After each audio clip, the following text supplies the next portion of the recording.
I thought it. Good evening, call the meeting to order. This is a meeting of the Hampden Board of Selectmen and Board of Health. Excuse me? Who this? The Hampden Select Board. The Board of Health, being held in the Townhouse Auditorium, February 18, 2025 at 5:30. Please stand for the Pledge of Allegiance. Pledge allegiance to the flag of the United States of America and to the republic for which it stands, one nation under God, indivisible, with liberty and justice for all. Thank you. Just seeing if anybody's listening, right? Yeah. Is anyone recording the meeting other than ourselves? Kristen Rivers of the, Good evening, Kristen.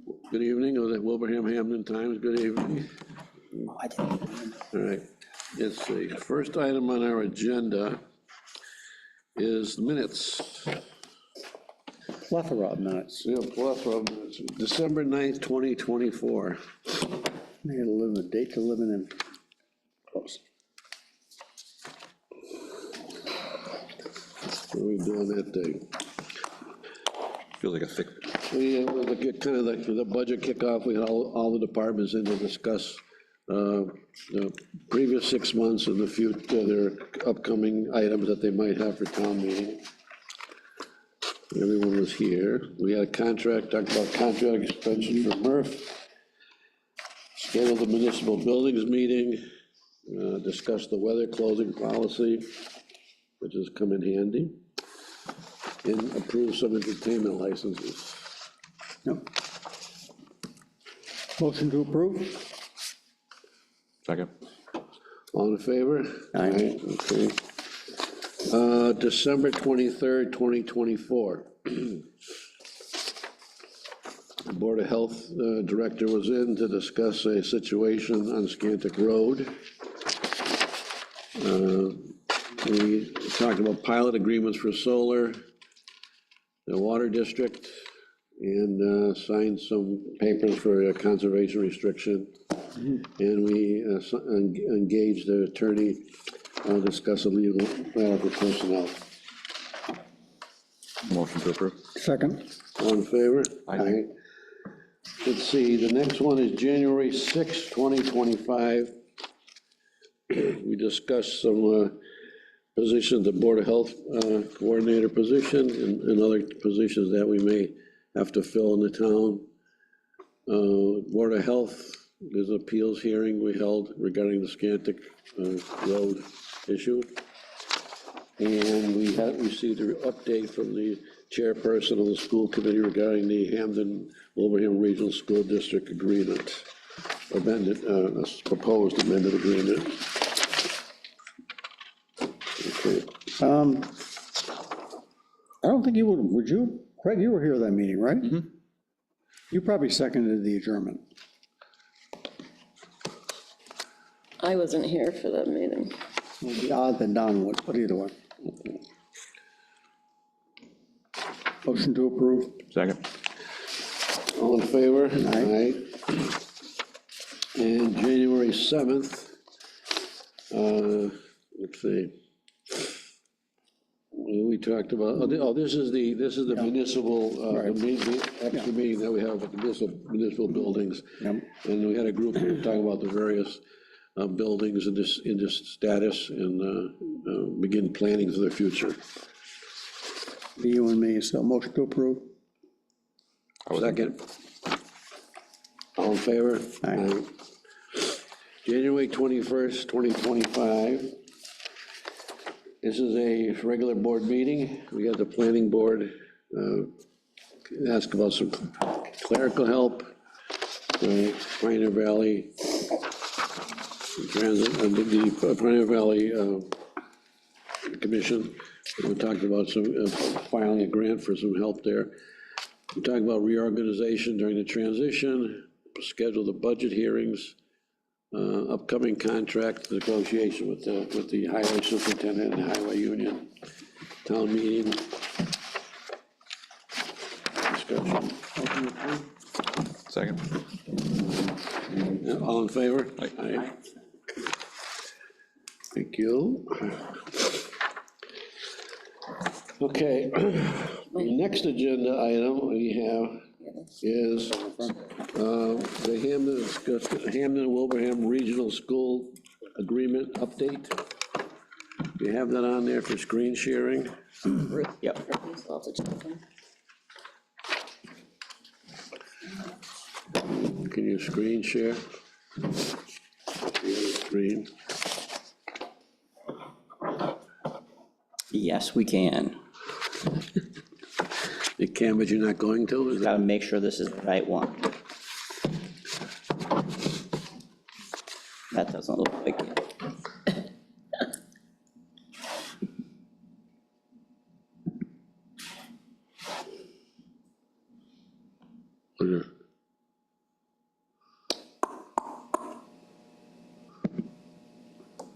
Try it again.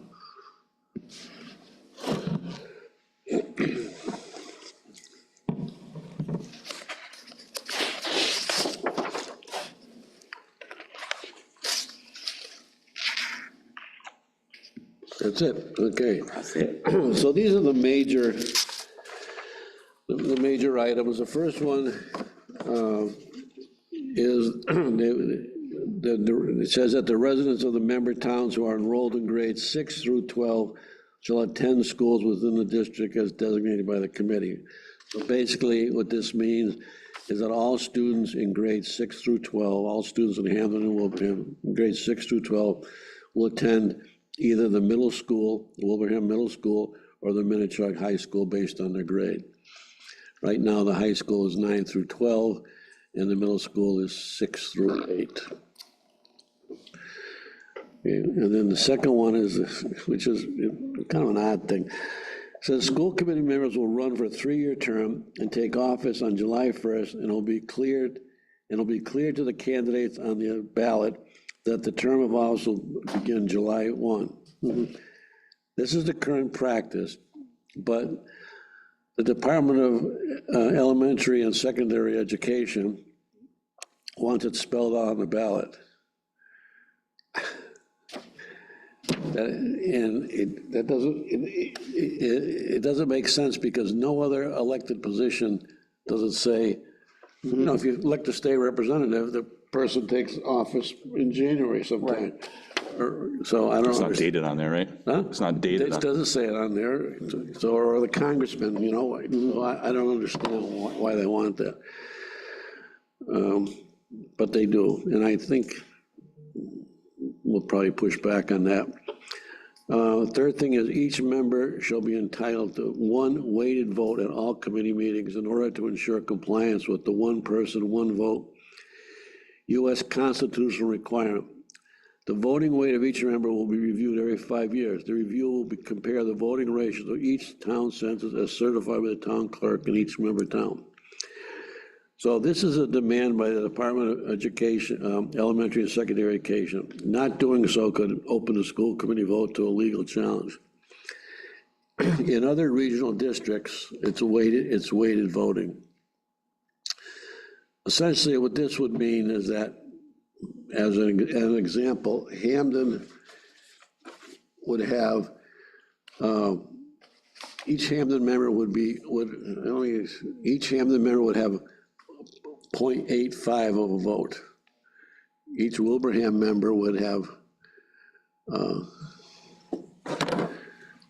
give you the number here in a minute.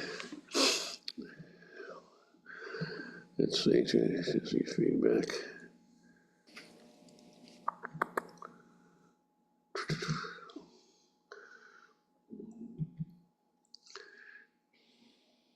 Agreement. Well, each Wilbraham member, and the problem that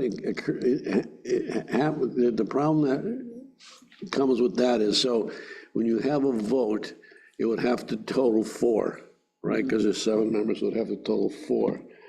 So theoretically, if 3 members of the, if 4 members show up at a meeting, and 3 members of the, if 3 members show up at a meeting, and one of them is a Hampden member, the 3 members of the Wilbraham could pass the vote without, because it would add up to 4. I gotta get. I was like- watching your meeting, and the different got the- scenarios that were coming up in your meeting, Don, were dizzying. Yeah, But the other thing that bothers me, we're already, the 5-2, I thought was supposed to take care of the disparity in the district sizes. And then to do this on top of it, it seems like it's just doubling up on it. Yeah. We already take a, I won't say hit or be, it is what it is. It's fair enough, we have regional appropriation, apportionment based on the size 5 and 2. So why do it on top of that? I tried reading that constitutional requirement. yeah, And maybe I was looking in the wrong spot, but I don't remember seeing anywhere where it said that it was weighted voting. It requires the one person, one vote. right. And they said it was done for many reasons, but it doesn't say anywhere in there that it has to be a weighted vote, Right. from what I remember reading. So I'm not sure why that's the case. I mean, one person, one vote, so now we have less than one vote. And I know it's supposed to be population and demographics and stuff. And there was a lot of challenges in the judicial system where they've upheld the challenges from smaller communities that were trying to push back against it. So it's pretty interesting how it's all played out over the years. Yeah, as I said, we were already paying that penalty, Yeah. the 5 and 2. And the other thing, the interesting thing about it too, is that if the members weren't elected, if none of the members of the school committee weren't elected, they're all appointed, then we'd appoint 2 and they could appoint 5. And that'd be fine. And I think the other way is what you do at large. Yeah, Right, yeah. That would never, we would never get anybody in. No, right. potentially, yeah. So I think that's one that's still up for, that can be challenged. So that one's still hanging out there. Oh, there it is there, there it is there. You see? Yeah. So go further down. I think he has some examples there. Can you make that go down? So Not keeping up on screen. Nope, it's not. So has DESI actually referenced what the constitutional requirement is? Okay, Yeah, they just saying- said one man, one vote, yeah. Right, but can they reference in the material where it Oh, says, okay, I can ask that, yeah. you know, like, can you pull the code, the section and the thing where it says one person, one vote? Because I want to see what they are looking at. Okay. See, so it says here, if 4 members, it says here, if 6 members are present, 4 or more votes, or 3 or more, right? 4 or more votes, 3 or more votes from Wilbraham. See, 3 votes from Wilbraham could pass a thing if there are 6 members present. Because with the weighting, they were. Because of the way they could have put them over 4. There's 5 members present, 3 votes or more. See? So, I'm gonna ask that question, that's a good question. Yeah, I want them to cite the actual code in the US constitutional requirement that they're citing, where it says one person, one vote, and it must be weighted. Sorry. It almost seemed like this would be in lieu of the other 5 and 2 things. So how can you have both? Because when you search it, you know, you look for it, there's tons of minutia you have to dig through. So is this somebody's interpretation of one person, one vote, or is this, Yeah. you know, is it codified in the law that way? Now, Brian, didn't you say in your district you had weighted voting up there? Up in Whately, or no? They did, but it wasn't the whole time. It was probably the last 2 years that I was there, I think they changed over to Yes, weighted he voting. said they must have, And how many, that was 5, school, 4 or 5, There's 4 towns. 4 towns? I mean, what's the other one, Don, the big one's Tantascwa, is that? yeah, Quabbin? Berkshire's a lot of, 7? yeah. Geez. And when Aaron Osborne was here, he said that when he was up there, they had 7, and they used to have to bring a spreadsheet, Exactly, yeah. Like a math major, just like. Gonna have to. you know, so. All right, what do you got the next thing is the capital costs. Oh, no, next thing is assign students from Gray and Inker, both member towns with a single school building. Which single school building is leased building? That building will be treated as a district-owned building, and capital costs will be apportioned in the same manner as any other district-owned building. So what that means is that the capital cost would be apportioned based on the ratio of the foundation enrollment in the building for each town at the time of capital expenditure. Currently, that ratio is 18.7 for Hampden, 81.3 for Wilbraham, and projected, so basically, if everyone is 6 through 8 is in the current Wilbraham Middle School, and they need capital improvements, that Hampden would have to be responsible for 19% of that, which we're not responsible for at all right now, because the building is owned by Wilbraham. But, and they currently have no outstanding capital expenses, and the money for the remediation of mold would not be included at that point. I also asked the question, were there any Wilbraham students in Green Meadows, and the answer was yes. So therefore, do we get to apply that backwards? No, because too? that wouldn't be a regional school. Oh, okay. Because they're only K through 5. Ah, So Green Meadows doesn't fall into that because it's not technically under the 6 through 12. Right, right. Okay. What classifies as a capital expense? A roof? Yeah, Okay. So a roof is going to age no matter who's in the building. Right. Right? So windows are going to age no matter who's in the building. So Right. why are we responsible for updating a building well, that's it's not ours? like, to me, like buying a house. The pre-existing is wiped away. Anything that's there beforehand.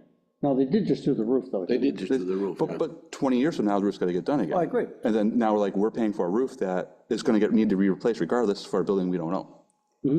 You know, windows are the same way, 20 years from now, the energy codes are going to change. Parking lot, same thing.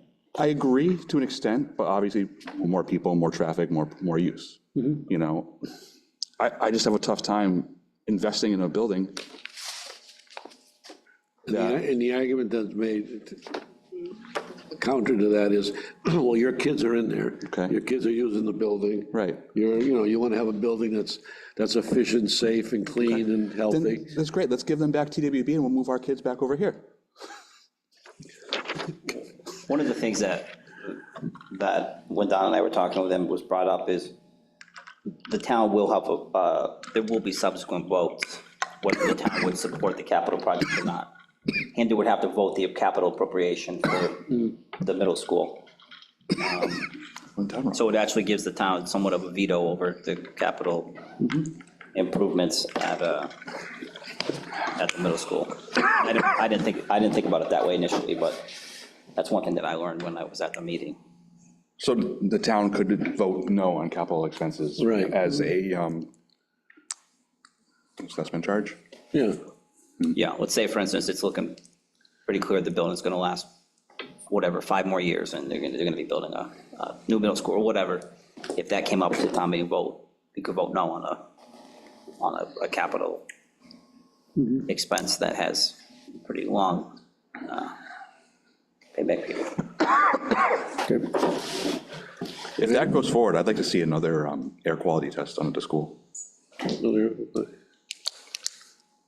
And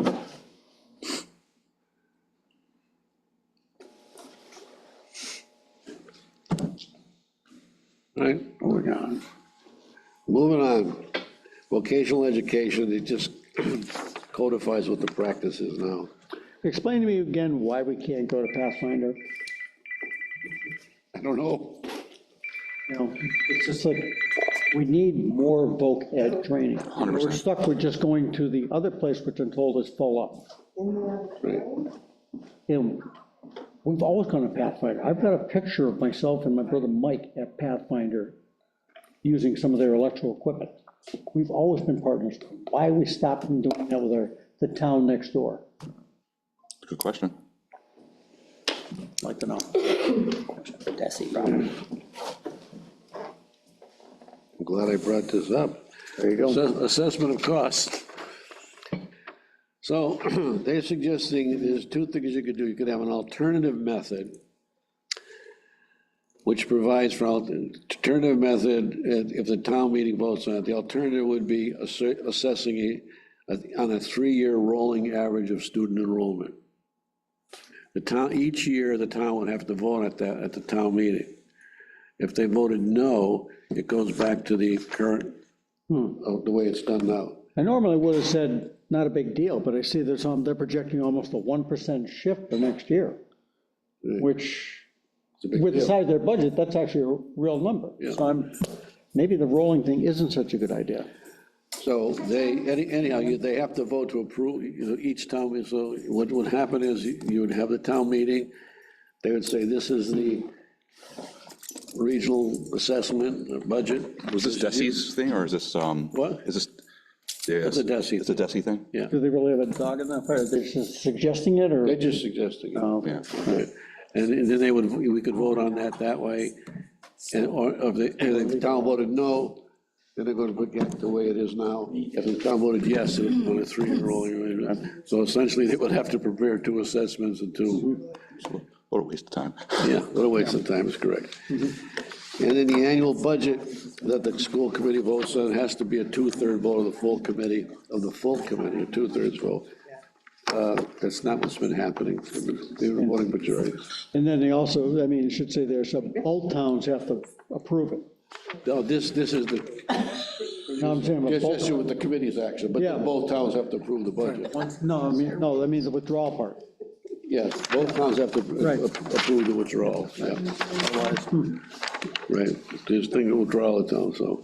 And the budget, 2/3 of the full committee, with the math major helping out there. Right. On the withdrawal, going back to the withdrawal, both towns would have to approve it, and the commissioner could veto it. Let's say they decide to disband it, the commissioner could veto it. Right, based on the fact we have no plan going forward for Right. educating the students. It's like, you can't. Yeah. Right.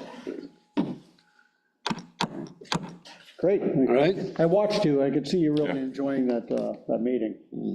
I zoomed in too. I was gonna text you during it, but I didn't want to bother you. Because that would be, because there'd be a violation. I understand what you're doing. We've never done that. No, sir. All right, thank you for your attention. Scantic Valley Artisans, One second. River. When are you discussing that next? There's- March 4th, March- March 4th. And March Michelle. 6th meeting. Hi, Nan. Hi, John. Hi, Greg. How you doing? Good. Long time no see. Never, How's the boys? Getting big. never heard about the hats. Never got a, Oh, okay. Well, just as well. Thank you. thanks for that one. Hi, Hi, so Scannick River Artisans, Laura Salerno, Nan Hurlbert. We are here to request possibly that Thornton Burgess, when Town Hall moves over, that we are allowed to have a space with you guys there. For our shows, for our storage. The senior center is fabulous, but it really, I mean, it's too small.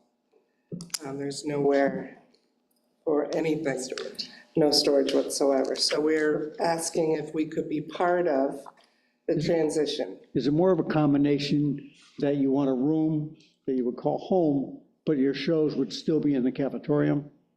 Because obviously there's no room big enough to have a show per se. And I was at the one you did maybe last year sometime, you had the one in the cafeteria. In the auditorium there? Yeah, It's cafeteria. Oh, okay. cafeteria. Well, that's when I went there, that was because it was a combination cafeteria. Cafeteria. Yes, yes, that was, So, I mean, I assume you're talking, okay, can we have one of the old classrooms? That'll be our meeting, storage, but you're not gonna have a show in there. No, no, right. Yeah. Would I definitely think they would still follow the same procedures as, use authorization, right? For, No, you're talking permanent. you want permanent. Yeah, right. right, they're looking for a room for Yes. storage, but the use of the Oh, yeah. cafetorium would fall underneath just the general use guidelines and, 4 times a year.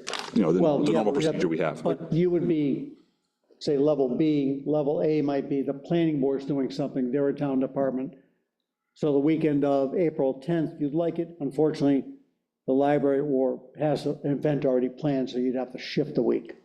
Oh, Yeah, absolutely. you have to Yeah, work around exactly. just Just- government bodies. Perfectly be flexible. Well, we plan a year in advance anyway, so we already know in September what the dates are for the following year. Wow, we're still working on tomorrow. Government runs slow, we don't know what we're doing next week. And 49 hours. Don't you have a permanent display over there, though, at the senior center? We do, We do, and we would keep that, and we would keep our ILTAs, which is interactive learning through art. At Still the teach senior classes center. there. You would keep the permanent display at the senior center? Well, that's an ongoing display there, so we would definitely keep that. And obviously, we would be looking to see, is there display space here that draws people as well, you know?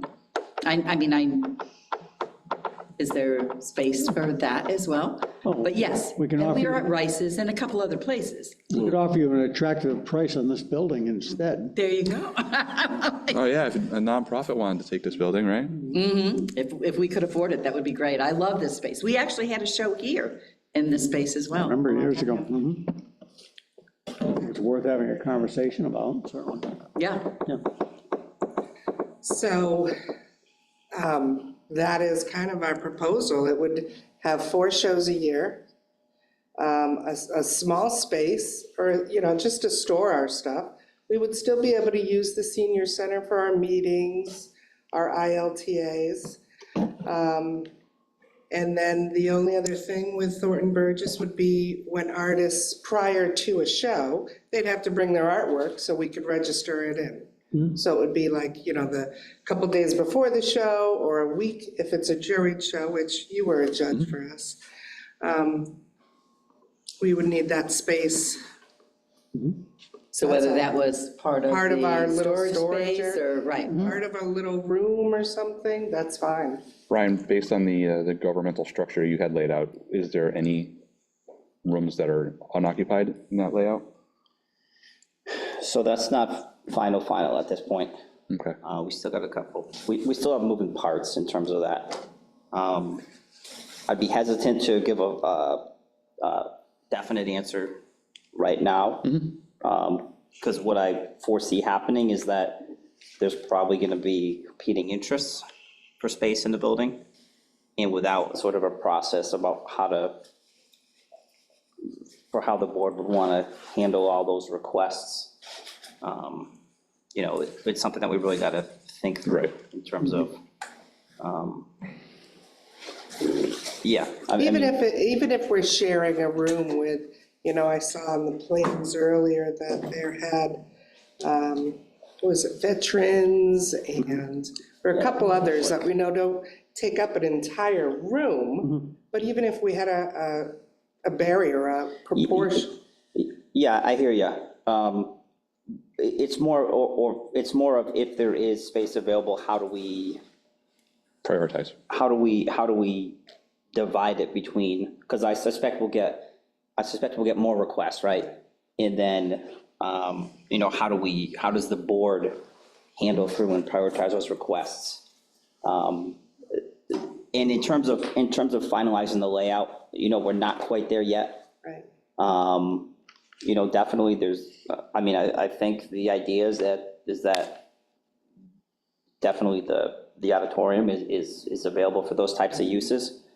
But anything beyond that, it's just not quite nailed down yet. So Because then, my concern is that, okay, we allow the artisans to have this space.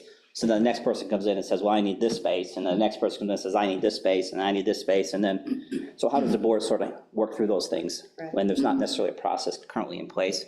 Right, I yeah. think we need to have that. figure that out. I don't think you need that answer today. I think the board's receptive to the 4 times a year for the auditorium, of course. And we'll take your request under advisement, and as the plan revolves, you know, we'll know, is there space for your request? Right. And then, you know, and we bring in about 1,200 people annually. You know, that's part of the equation for the shows, Well, so, the shows, I mean, we're separating the shows from. From the that. space, right? yeah. Yeah. So wherever our storage is usually where we'll Right. have them. But the activity in the storage would also be 4 times a year. I think Long Meadow did something similar when they had that old elementary school that they converted. And I remember taking some photography classes there when they would rent out rooms and stuff like that. Right, yeah. So I mean, personally, I'm open to the idea, but to Brian's point, I think we need to nail down the governmental structure first and Yeah. prioritize where everything's going before we can say, you know, outside organizations have space. Yeah, on the list. Yeah. Yes, throw us on the list. Think about it. Exactly. Great. You have 1,000 people go to the show? About 1,200 they get pretty big. Yes, For the, divided by 4? 4 shows, yeah. We're very popular, you haven't been. Right. John was there, Just went. he just went, wasn't that a great show? And the show before, Thornton Burgess as well. Was Yeah, yeah. They do a nice job. We have our beautiful walls. But it was much better, I will say, at Thornton Burgess. It was was. spread out. The lighting, don't get me wrong, I was at the senior center for a gajillion years, and I love it there. But the lighting, the bathrooms, all of the stuff that you guys certainly are gonna deal with are. I think it was the segregation of the rooms too, because you had this and then that, and then Yeah, this, and then. and we have no storage there, which is, very, very difficult to deal with. Not that we need a lot, but it's just Something, so we could actually, our mean- signage, our walls. This place would open up for storage too, though, right? You gotta figure out what's going on there. But Right, options. right, but I mean, once we put something in here, then there's a level of upkeep as well. yeah. With heating and lighting and all that, so. Yeah, under advisement. Your first one in, good point, way to do it. That's right. Get in before anybody else. Oh, I see the scouts in the hallway. No, Yeah. all right, well, thank you. Thank you. You could see you guys. I'll let you know if Hat Lady gets in touch with me. All right, thank you. Thank you for your time. Good night. Bye-bye. Good night. A little ahead of schedule. Hey, son, how are you? Well, we have the building commissioner here. Oh, yeah, that guy, and we got water. We got water. Water's first. I guess we'll move to the building commissioner. Hey, come on up, we have cookies. What?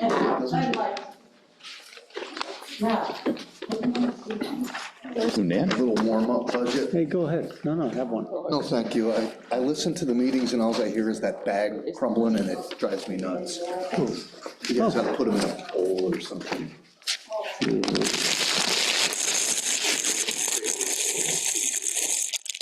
There you go. How about we just cover this? That's what they do in Washington. Don't know that. Do we have speakers today? Wendell, you're looking great. Feel great. Welcome, Commissioner. What do you got? Same thing really as last year, but with no salary lines. No salary, good, okay. Level fund. I like that. You think he was reinterpreting what you said there? I don't. You do want a salary. Joust. You do, Yeah, Yeah, I think okay, I need I think if you've seen my work in the last couple of months, Why do you, I think I deserve it. why do you divide up the code in the inspections? Is That that, was a pay grade above mine. When I started, I was strictly a building inspector. And then later on, they threw oh, by the way, yeah, here, you get to do this. so you just kind of divide it, you just. Yeah, that's how they arrived at it. Yeah. But really zoning is an integral part of building, no matter what. Everything you do is zoning for the most part. How's your fees? They need to be upped. No, I think they're fair with regards to the surrounding communities. You know, you don't want to have them be so high that it's like a back tax, you know? how's our staffing with, we have inspectors and backup inspectors at every. Correct, yep, for myself as well. John in Wilbraham backs up for me when I'm gone, and I take care of him when he's on vacation. And they get paid for the fees? They get paid out of the revolving fund, and they get paid by the inspection if needed. The other inspectors have a revolving fund, the electrical, gas, and plumbing inspector get paid out of the revolving fund, so they self-sustain. I wish Cliff was here, because then that's his cue to go, well, the building department kind of self-sustains too. Right. But we're supposed to take in enough money to run the department and not be like a profit center. Okay. I'll talk about the elephant in the room, we shared before. Should we be looking at a vehicle? You've had your thoughts, and We've always discussed this, and for my own, I'm so used to using my truck now, I have reimbursement figured in for the mileage. We've averaged out the amount of mileage I do based on inspections or zoning complaints. And it really ends up being, you know, a couple $100 a month, which I feel like is more than fair for the community, but either way, you know, if you had a car, you'd have to insure it, gas it up, and it's all the same. Okay. So from my perspective, But my question was, asking that was, you're comfortable with it? I don't want it to be something you're like, gosh, I wish they got, you know, eating at you or something like that. no, there's no, I'm not a disgruntled employee, and there's no gruntle. Well, This was the way the job was sold to me. This is. let's have him come in every week, Don, please. This was the deal that I made when I started, so the next guy might go, hey, I don't want to Right. use my, you know? But that'll be a deal that you guys get to make with them. Okay. So the only thing we have to change with this then is the COLA and Exactly. get to a new shirt And that also, there's a says, part there in bold print where, just so you, for your own knowledge, I said it last year, I haven't got an actual raise since the Collins and Company came to town. I've been here 10 years now. That's 5 years without a raise and only COLA. And again, you know, A raise, you mean a step increase or something? I don't know what you want to call it, you If you get the know. COLAs, Absolutely. okay, but I think I got 2.5% last year. And probably the identical one the year before and the year before. hey, And the only reason I think it bring it up was- is I thought we did at so least, you're it aware. was more than 2.5 last year, wasn't it, Don? I thought it was 3 was the COLA last year. What was it? I think it was 3 probably, was the COLA. But the one thing we could do, I see you're at the grade and step, I mean, I think it'd be fair enough to maybe, great. maybe have a, you know, analysis, basically, you know, and see if he's, I mean, if he hasn't had one in 10 years, certainly more than overdue. Since Collins and County Right, came to okay. town. But literally, you know, we had this discussion last year. Mm-hmm. You guys were all like, that's great, go to advisory. When I went to advisory, it was a non-starter. I worked for you guys. Mm-hmm. Yeah. So the day after, I think I met with advisory, Mm-hmm. Craig said, how'd it go? And I went, not well. No, but it's, no, But it the other, wasn't like a- I got that, but the thing that puzzles me is, I don't think that's how the step thing is supposed to work. I mean, you're saying you haven't had a step change in 5 years? Correct. Then that's You're at the wrong. max of the That's scale? wrong. Yes. You're at the max. See what happened when I No, started? 6 is not the max, is it?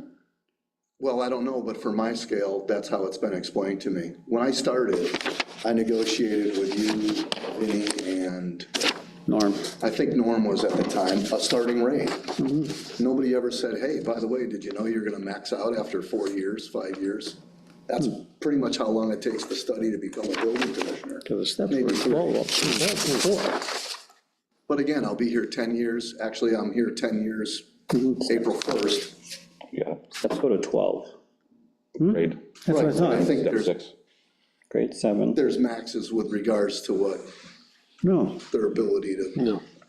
okay, let's, So again, we had this conversation last year, and I think the year before, last year, No, you guys were down with me getting a He's at an bump, 11. and then nothing happened. According to the chart, he's at 11, not 6. At 11, right? it says 7.6 on your request, but it's, It's 11. It really, it may be an old one, it hasn't moved. well, it'd be really old if it's at 11. I think when Collins came, they were saying the chart should be updated yearly or, you know, every few years. I think Cliff adjusts, not Cliff, Dick adjusts that every year. By the, I think by the COLA. Right. Yeah. But I mean, you know, again, I'm not a disgruntled employee.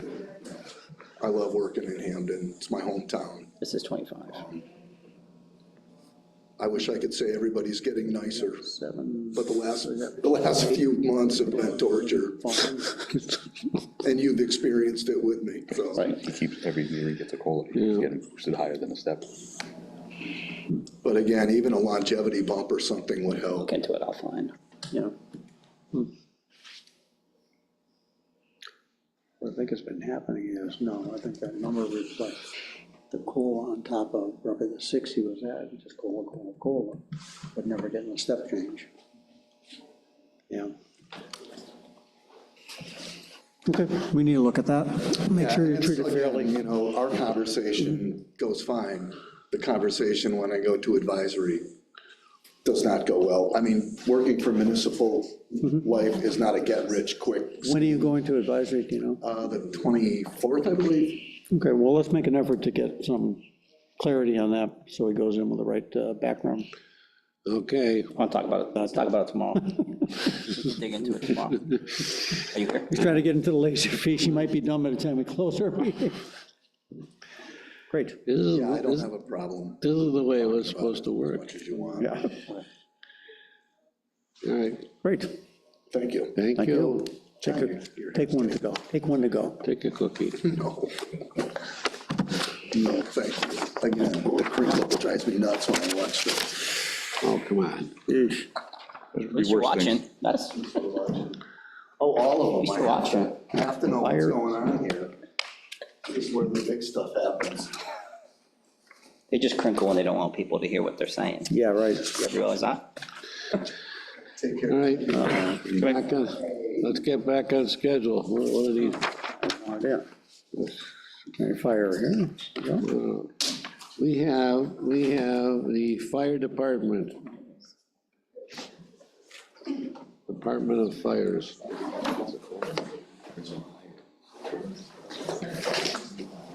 What do you got? Departmental budget. Increase. I know, that's what that's the- All right, what's your pitch?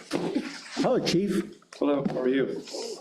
undercover, don't see the, what's up with all the regalia they normally have. Let's see.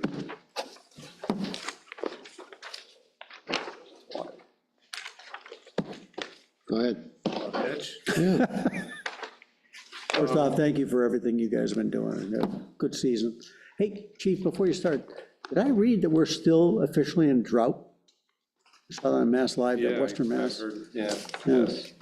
I mean, even with the, I think you say drought, our biggest fears are probably, brush fires or wildfires, but we obviously don't have that concern with the ice. that Right, but we the same, we have still right haven't now. had the replenishment in the groundwater to Yeah. this point, yeah. Yeah, so it'll be interesting to see what the spring brings Mm-hmm. for us. We got some snow that's gonna melt right now, Yeah, we're covering. Might help. Yeah. I was surprised to see the Coming. picture on Mass Live about how it's still red and orange around the state. yeah, I don't think we never caught up after the fall, it was so dry. It was really I dry. just never really caught up on that. And I know the ground's frozen and whatever rain we did get, for the month, it just washed right off into the. And before you start with new money, how's the truck looking? The new, So, the new forestry truck, yeah, I called, I got an update last week, is now going to be, the chassis will be delivered the second quarter, and it's looking somewhere around Thanksgiving as a delivery date, the completion date of it. so it's a Christmas present at this point, Maybe. maybe, right? I keep my fingers crossed, he's kind of got us, I kind of got to go what he says, Right, yeah. so. And it'll be illegal. You can't run it. Diesel. So we have some increases on the budget for the next fiscal year. I think the biggest one is our software. They're changing the way the fire reporting goes. So our current system, we use ERS, was purchased by ESO. And they'll have a software system that will provide us with, everything we need, matches what we currently have. Of course, they purchased the company we currently use now, so they're willing to, come in and match and transfer all the records and stuff over for it. There's 3 quotes in there. I think there's one cheaper than that. It doesn't give us everything we have now. But I put in for the middle grade ESO one. There's some, we've had a lot of mechanical issues with the fleet this year. So there's some money in there to cover that. Peter Hatch is, like our mechanic, he's been great. He's fixed off a lot of stuff that's not even included in that. So to speak, he doesn't charge us for it. So that number could be so much higher. That's why we put in for, we had the back of the tanker rotted out. We had to have that all repaired, welded. We've had valves go bad. We've had a fuel tank, as I was here before for the fall town meeting, looking for money, and you told me spend my account down. We had to replace a fuel tank in the squad for that as well. So that's some of the money as well that you see for just equipment and the expenses of the National Grid electric bill and the Eversource gas bill is insane right now. The salaries for the full-time folks, is that just the step increase, or is that? No, that shouldn't be on there. That's gonna be something that is brought to the town administrator for, I guess you would call it, would the correct wordage be a grade review, or? So it's 2488 to 20, is that a grade, increase in the grade? Is that the? It matches what the highway department was hired at. Their new employees were hired at that rate. And so I feel as the firefighters working now should at least make what a highway department person. I mean, they've been through the training of firefighter 1, 2, they hold the EMT licenses that they have to do their courses for. So that doesn't reflect a COLA either though, right? That's just a grade thing?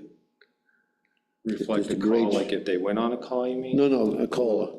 Oh, no, That's yeah, that doesn't. That's just a grade upgrade. Right.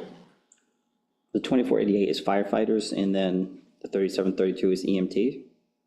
Is that what that backslash is? That's what the time and a half would be. That's what time and a half would be. So the first one's Because, daytime, the next one's overtime? yeah, in their salary or in their work schedule, they have 2 hours of reporting for training every Monday.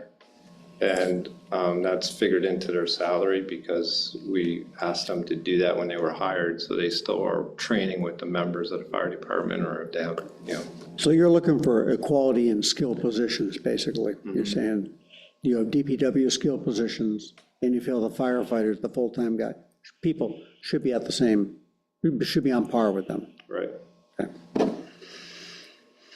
And what's the supervisor increase that, because I see 2873 and 2823, the difference is what? The 50-cent difference is what? First step and second step. First step and second step, when I did the calculations, Joe is on his second step, Brendan's on his first step. So the first figure is for Joe. That's the higher figure. That's at his current step. So is this a grade change as well? So basically, are you asking for a grade change for the firefighters?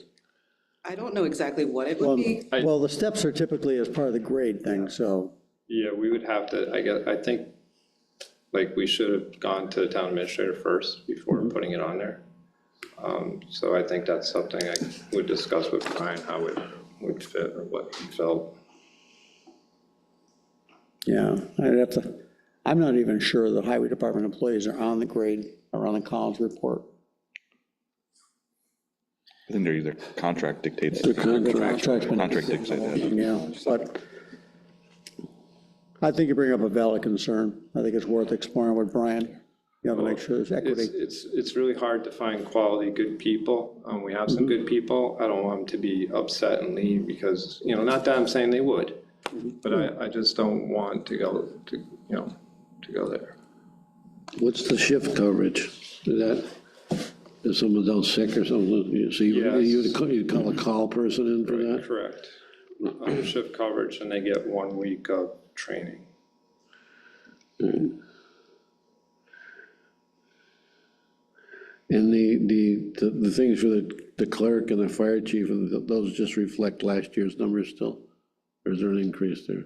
The fire chief reflects last year's numbers. The clerk is when Gene was hired, Bob Markle told me that, name from the past, said that if she does a good job, she could go for a grade review and she could get bumped up. We'll give her minimum wage. I mentioned, I mentioned this last year, and I got everybody like, yeah. And I said something about bumping hours, but this is just a rate increase. And then I went to finance committee, and they're like, yeah, and then nothing ever happened. But so now I put it on this radar again and then again, I'm gonna shift it over to Brian. This is something that, you know, should have first started there. Well, this is kind of what we were talking about Wendell a little while ago. Did we ever have a performance evaluation? Looks like he hasn't really had one in 5 years, and that's on us. Clerical, though, under the fire department, should that be reviewed by us for a performance evaluation, or should that be you and, so to speak, the team? And then present that to Brian and the board? You know, so is it a two-step thing that you all evaluate Gene's performance and say, you know, we're going to recommend a step/grade change to Brian, which if he agrees, he would bring it back to us?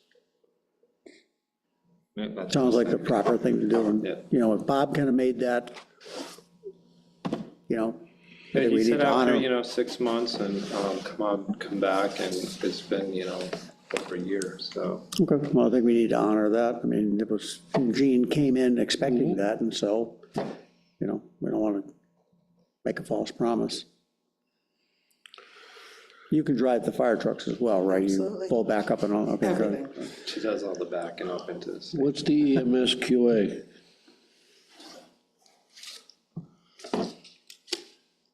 Quality assurance? Yeah. Wasn't Pat doing that before? Is that what Pat was doing before? Yeah.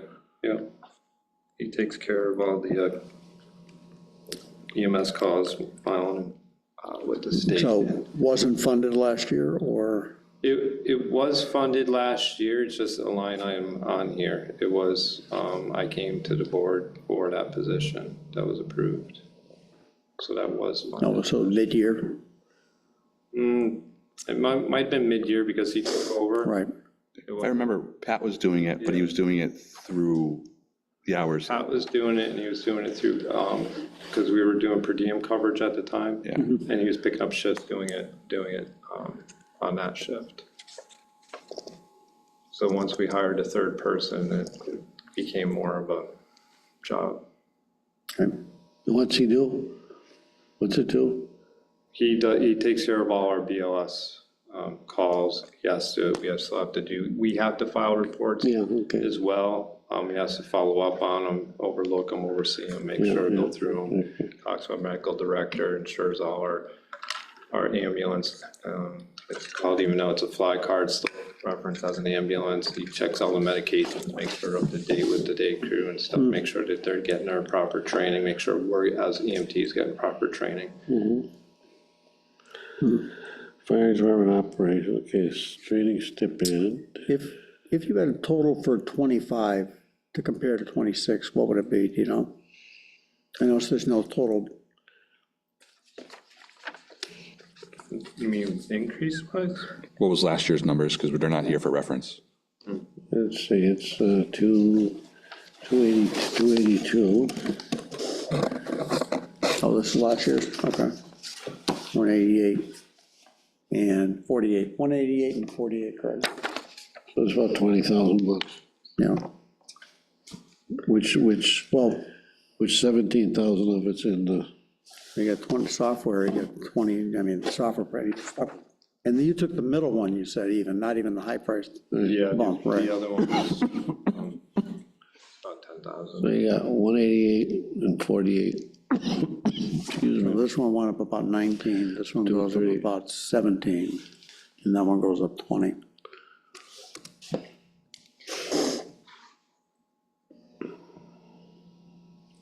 So it's about 8-9% increase, you think? Actually, it looks like it's 60, that might even be a little more. But I don't know if we can really, like I say, put the software on you. The software is the software, what are you gonna do? Yeah, I tried to hold it tight last year. I think we did a small 2% last year with the, just for, but the expenses of just the equipment, it's aging out. It's I won't say it's cheaper than a new fire truck, but I mean, we have to make the repairs as, you know, as they happen. And, you know, we do have some, you know, we had a lot of activity the brush season and, you know, came out in the equipment.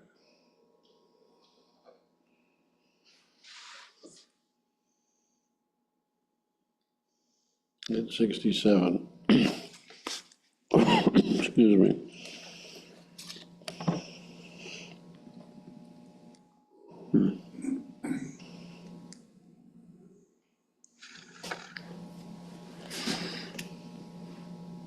Well, Okay, Ty? eh, Yeah, but is it unjustified? I don't think so. I think the chief makes a compelling argument for the equality between, and if there were promises made as well, that has to be honored too. So, is that, are you quoting Robert Frost? are we diverging in two roads? Well, how'd that go? Promises made, promises made, and promises to keep. Were you there when he Long, long actually said, way were you there when he before I actually said that, Don? I believe I was. You know, there's a big little culture to these guys, so. All right, thank you. When are you supposed to meet with the advisor? Until March, I think it's second week of March. All right, that's good, because that'll give Brian a chance to. Work it out, yeah. yeah. All right, thanks, guys. Here, you want this one? Thank you. Thank you. Okay, water everywhere. Alfred Lord Tennyson. Good evening. Hey, John. John, how are you? I'm doing well, thank you. Boy, when you signed up, you didn't know it'd be this busy, huh? It's been an adventure. There you go. Thank you for that. I appreciate it. Did you get a copy of my brief? You do? It's not much to it, No. but I have to point out that salaries are not on it. Propane's not on it, electricity, those never came through my department. So, and it's all been covered elsewhere. Excuse me. I think Jane was just handling that before, right? Yes, correct.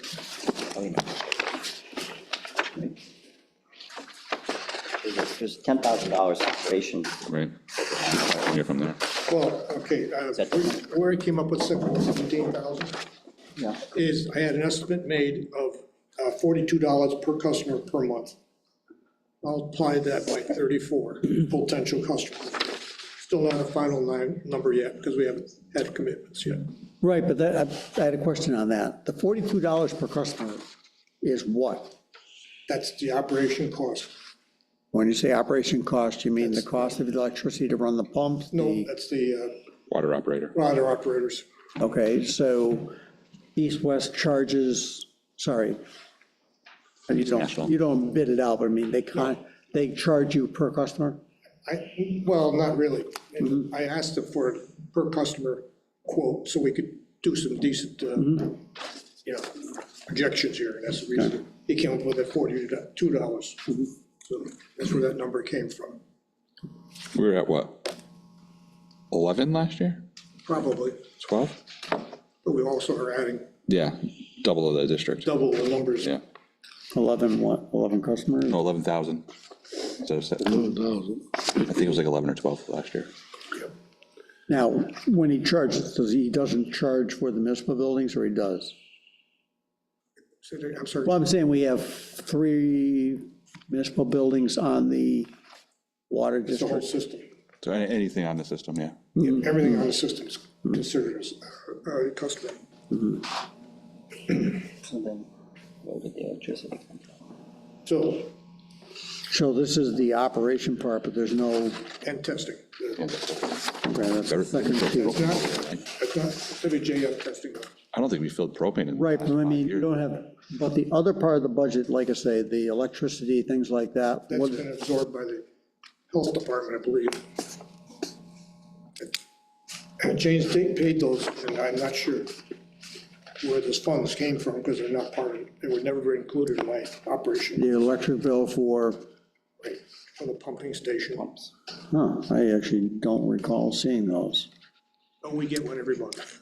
I understand, but I mean, when we sign the electric bills, I mean, I usually see them referencing locations. I don't think I've seen 7. Yeah, we've signed off for it, because I've signed off on them in our meetings, and we've signed off on them up here afterwards. All right, so that's kind of a question then back for our bills, Don. So it comes back from the Board of Health? So we're gonna have to, are we seeing, gonna see an increase basically back in our bills? Here's one, actually, a copy of one.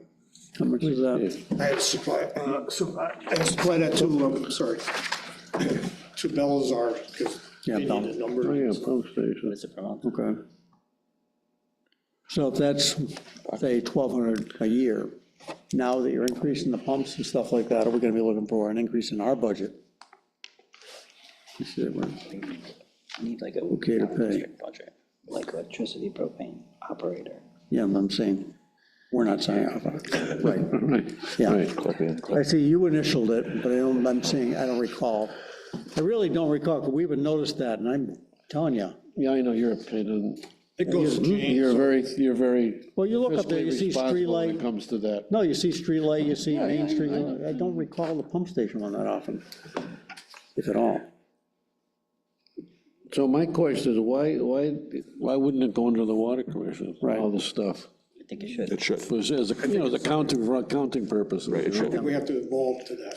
Yeah, Right, because I anticipate that to There be, needs to be clerical help too, yeah, because Jane was just doing it whenever she had free time, yeah. so. Yeah, and when you're gonna bring on this additional customers, there's gonna be things that are gonna happen. I would even suggest that your budget line items could be electricity, propane, operator costs, clerk. And then I would encourage the commissioners to think about what happens if there's like a water main break or something, at least like budget for like one emergency response, or think about something like that, where, Yeah, what happens if there is a water main break? Who do you call? Bob? Well, the procedure now, which has to change anyway, police get notified, turn around and notify Jane. And then Jane does her dance. And Jane comes out with her truck and her or shovel. tools and fix. but again, so Bob goes, chlorinates the system, which is an extra charge, right? Yes. Which you pay out of Operation. what part of the budget? It's got to be part of Water the operation. operation cost. Operations. Right. And which has happened more in the past couple of years, it seems we're getting more notices about that. I know, John, you expressed some concerns about the wells per se, in terms of, there's not a clay layer per se, like you see in other deep wells. Yep. Is there a way to remediate that in terms of like changing the casing or making a more sturdy casing for the upper 20 to 30 feet? From what I've been told, it depends a lot on the weather. We get a lot of rain. It tends to get into the well somehow. And even those wells are down 90+ feet. Right, but that reflects to the casing. I mean, you got down to hopefully below that. But there's, I heard, like you say, you don't have a clay layer that's supposed to be the impermeable part between I that. thought the wells were never tested positive for, Oh, the last time, one of the wells, which one was it? that's the first time then, wasn't it? Number one, Was it number one? I don't I know. think so. Yeah, anyway, there's two wells back there, and they're, what, 20, 30 feet apart? Yeah, One will get a hit, one won't. And I've been assured that this is happening everywhere. So, fortunately, coliform is not a dangerous situation. You get more coliform if you lick your finger, so. When did the testing cost? You see, the testing cost is just Reflective of- routine, scheduled testing. yeah, it goes what, twice a year to every home? Yeah, I mean, they test at the pumping station, and then they'll test the customer. Right. This town hall is one of them, I believe, that gets tested. Was it quarterly or was it biannually? I think it's quarterly. Quarterly. Yeah, and then he does it pump house monthly. Yep, So we're testing both ends of the water supply? yeah. And State requires it. So when we add all the new people, which we're adding so we don't pay for the testing, we're gonna have another testing cost anyhow. Yep. Instead of the PFAS testing. But it's a cheaper testing. Yeah, we paid, when they have a detection on a well, within X number of days, and I don't recall how many, it's 3 days or something, it's $90 for the first test, which, states that there's a coliform problem, and they go back for the second test, and that's probably $225, so $315 whenever you get one of his tests. It's promise. We had one test here, 2/4, February the 4th, which had a positive result, so they went back and tested it on 2/6 for the second test, so $315. Do they have to test, once everyone's on, do they have to test everyone? No. Just test the, You have to test the source, right? which in this case has been one well out of the two, and then you should be testing on routine somewhere in the system. And this- No, I mean, not for the E. coli, you're saying the testing here, you have to test Oh, that's defined. the by source and every person hooked up. There's no, not everybody. Well, what's the, Every year, once a year, you have to test for backflow. okay, that's what I'm trying to figure out the different testing here. You're saying testing is 4,000 total per year, which does not include WJF testing, which is more than 100,000 a year. Yes, That's the landfill part of the testing. that's being handled by the health department. Yes. Right, but I mean, when we, okay. Those are the tests for the people who aren't hooked up or hooked up? Or what 100,000 we you asking, John? what 100,000 we talking about here? 100,000 is the one for the PFAS testing right now. Right, that's what I'm saying, Whether so. hooked up or not, He's just throwing that as a reference in there. Yeah, and I got that, I'm saying, is that the one that's projected to decrease? Yes. Once we connect up? Yes. That's what I'm trying to That get, should go away. yeah, or hopefully everybody hooks up, most of it. yeah. So back to your scheduling thing, I thought Balthazar is hoping to start in the spring, They were talking about sometime in March, okay. and maybe we'll approve. So is there a potential that if they complete this, they're not gonna take forever, I'm talking, they're a pretty, robust company, they could easily do this whole project in under a month, I would think. No, Mark, no? we've got to build a new pumping station. So they're not starting it, okay. The road part of it is starting when? We don't have that yet. Okay. Start as soon as March, depending on the ground. I think the plan was, The part that's starting in March is the pump station part? They may start the road. We have not had this discussion yet. But we told them they cannot charge the new lines until the pumping station is finished, because we'll can't support it. Right, they could lay new pipe but not connect them. That's correct. Right, okay. Is there a chance then that the solar project will be done inside the upcoming fiscal year? Yes, Right, so potentially that testing cost, this could be worst case.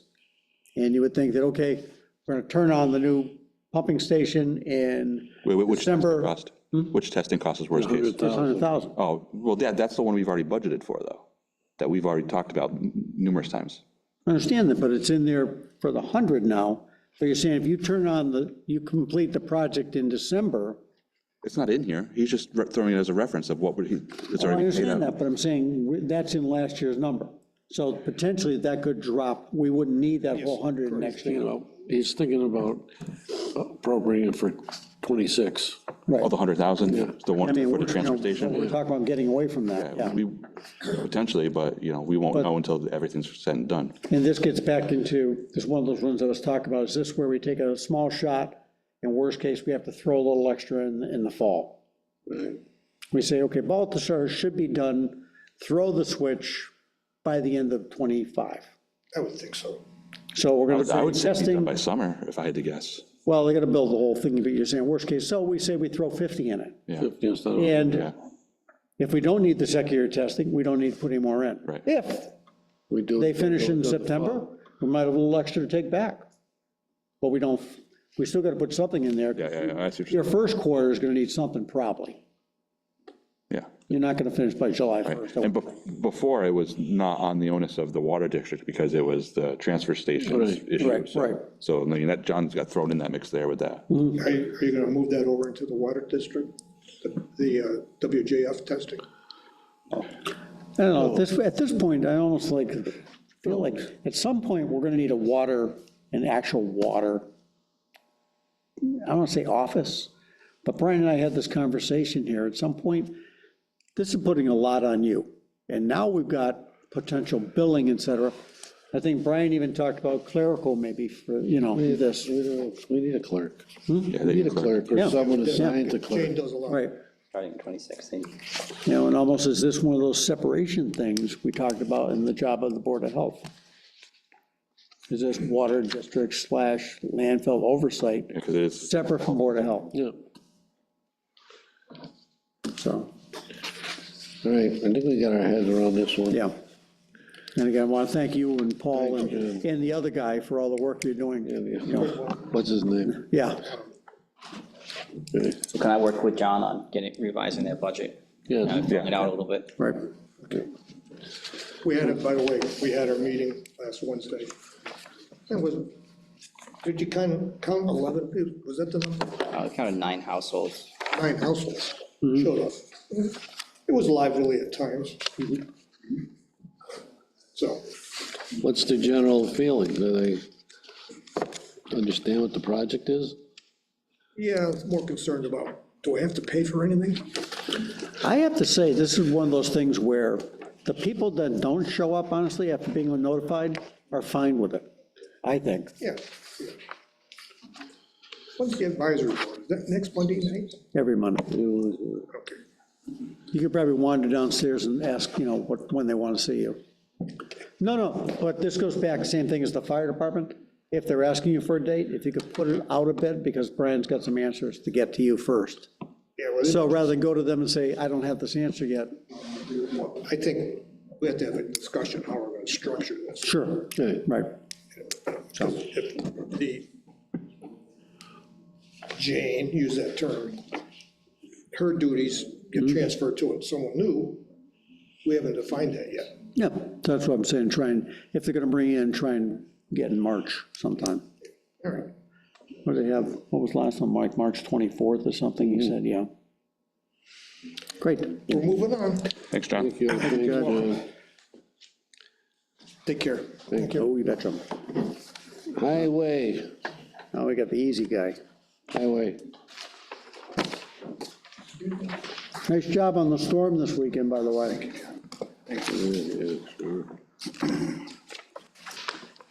I will say I'd like to thank the police department for early notification and then just the rest of the crew, the full-timers and the part-timers that hung in on a long, nasty storm, so.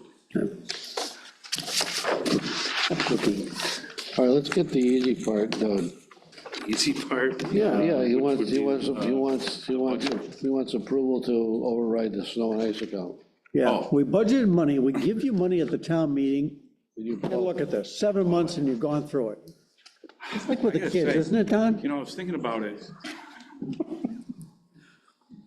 It seemed Don't think too that no hard. matter, It's about the same as every year. It is. February, yeah. It is. Yeah. This is actually better than some years. I can recall voting on this in December in the past, so this is good. All the storms are late now. You got the February, that's good. yeah, So, we're trending, I mean, really, second week of February or whatever. That's fine. It seems like, no matter how much we get, something, whether, something takes up the Okay. way, whether, How does the equipment hold up in this kind of ice stuff? we've had a couple big ticket breakdowns, but we've been able, so far, so good, yeah. As long as we take it easy and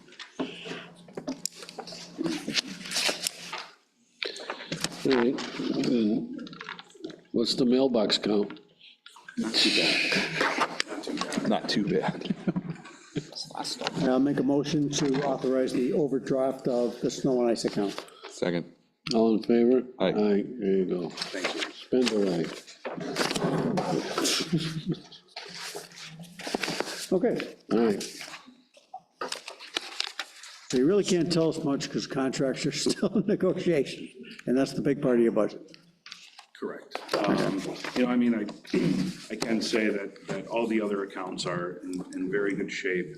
We're kind of right where we usually are this time of year. Going forward for fiscal year '26, kept everything level.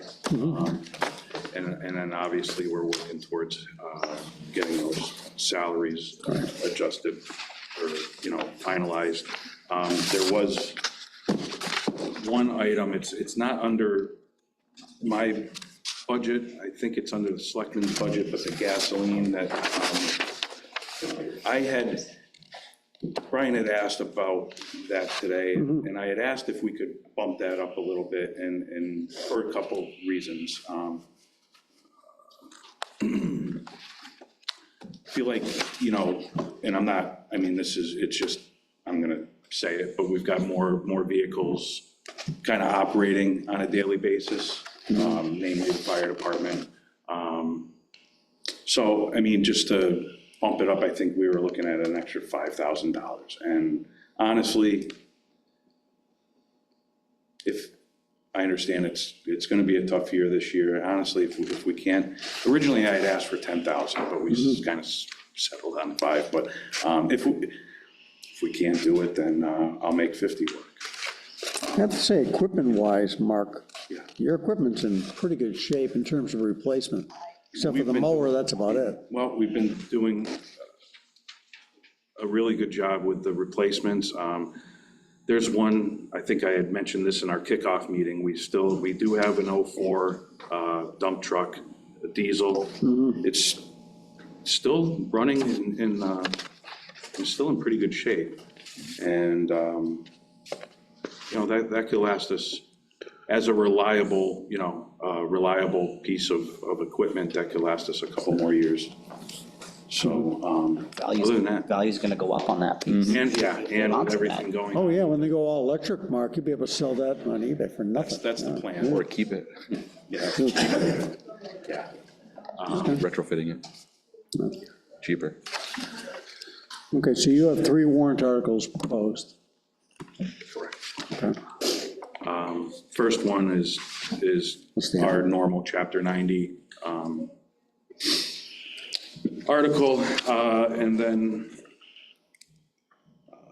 the next two, well, I'll start with the lawnmower.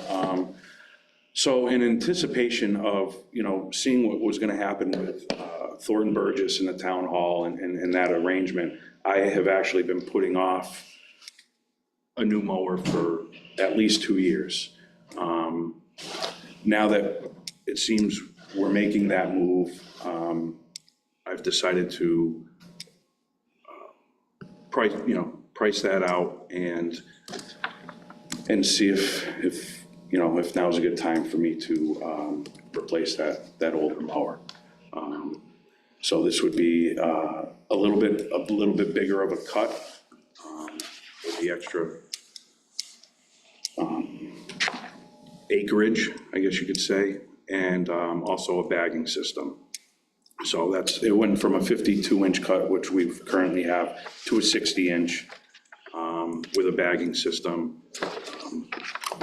And the estimate is, you know, we're looking at low 20s. Is this your biggest mower?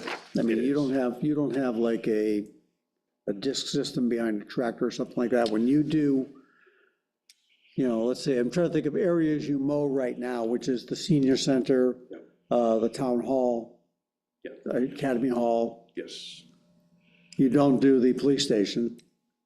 we haven't in a couple of years. Well, we should be, for town property, and there's no reason we should be paying somebody else to do it. So the one you'll be picking up will be obviously TWB. Correct, yes. All right, and that acreage probably is as much as all the other ones put together. You don't do the ball fields. Correct. So I mean, when I look at what you're doing now, That's as big, I'll add them all together, as what you're gonna be picking up at the school. And there's still been some question as to, and very little discussion, but there still should be a determination made as to, you know, perhaps splitting the mowing between Parks and Rec and Highway Department. Dan and I have had a brief conversation about how that could look as far as Parks and Rec maintaining just the playing fields. That way there, we're not obligated, or not obligated isn't the right word, but under the gun to have things mowed on a certain day, you know, playing fields. But don't they mow them now? They do, they do. So what would be the difference? I'm just bringing this up for, No, I'm saying, so I they guess currently there- mow, I guess remember, it wouldn't be. they came several years ago and they had to have a truck because it was inconvenient to ask you, they didn't want to inconvenience you to keep bringing the mower back and forth. yeah, So we gave them a truck and a trailer so they could bring their mower back and forth. So they've been mowing the ball fields for several years, yeah, a few years anyway. while the school has been doing the rest of the yard.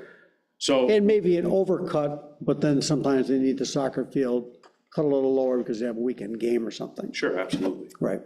So we would, So what would essentially, change? then we would be picking up, you know, The school part. everything else. The school part. Including the leaf pickup and everything else. So that's why I needed to include a bagging system with this machine, so.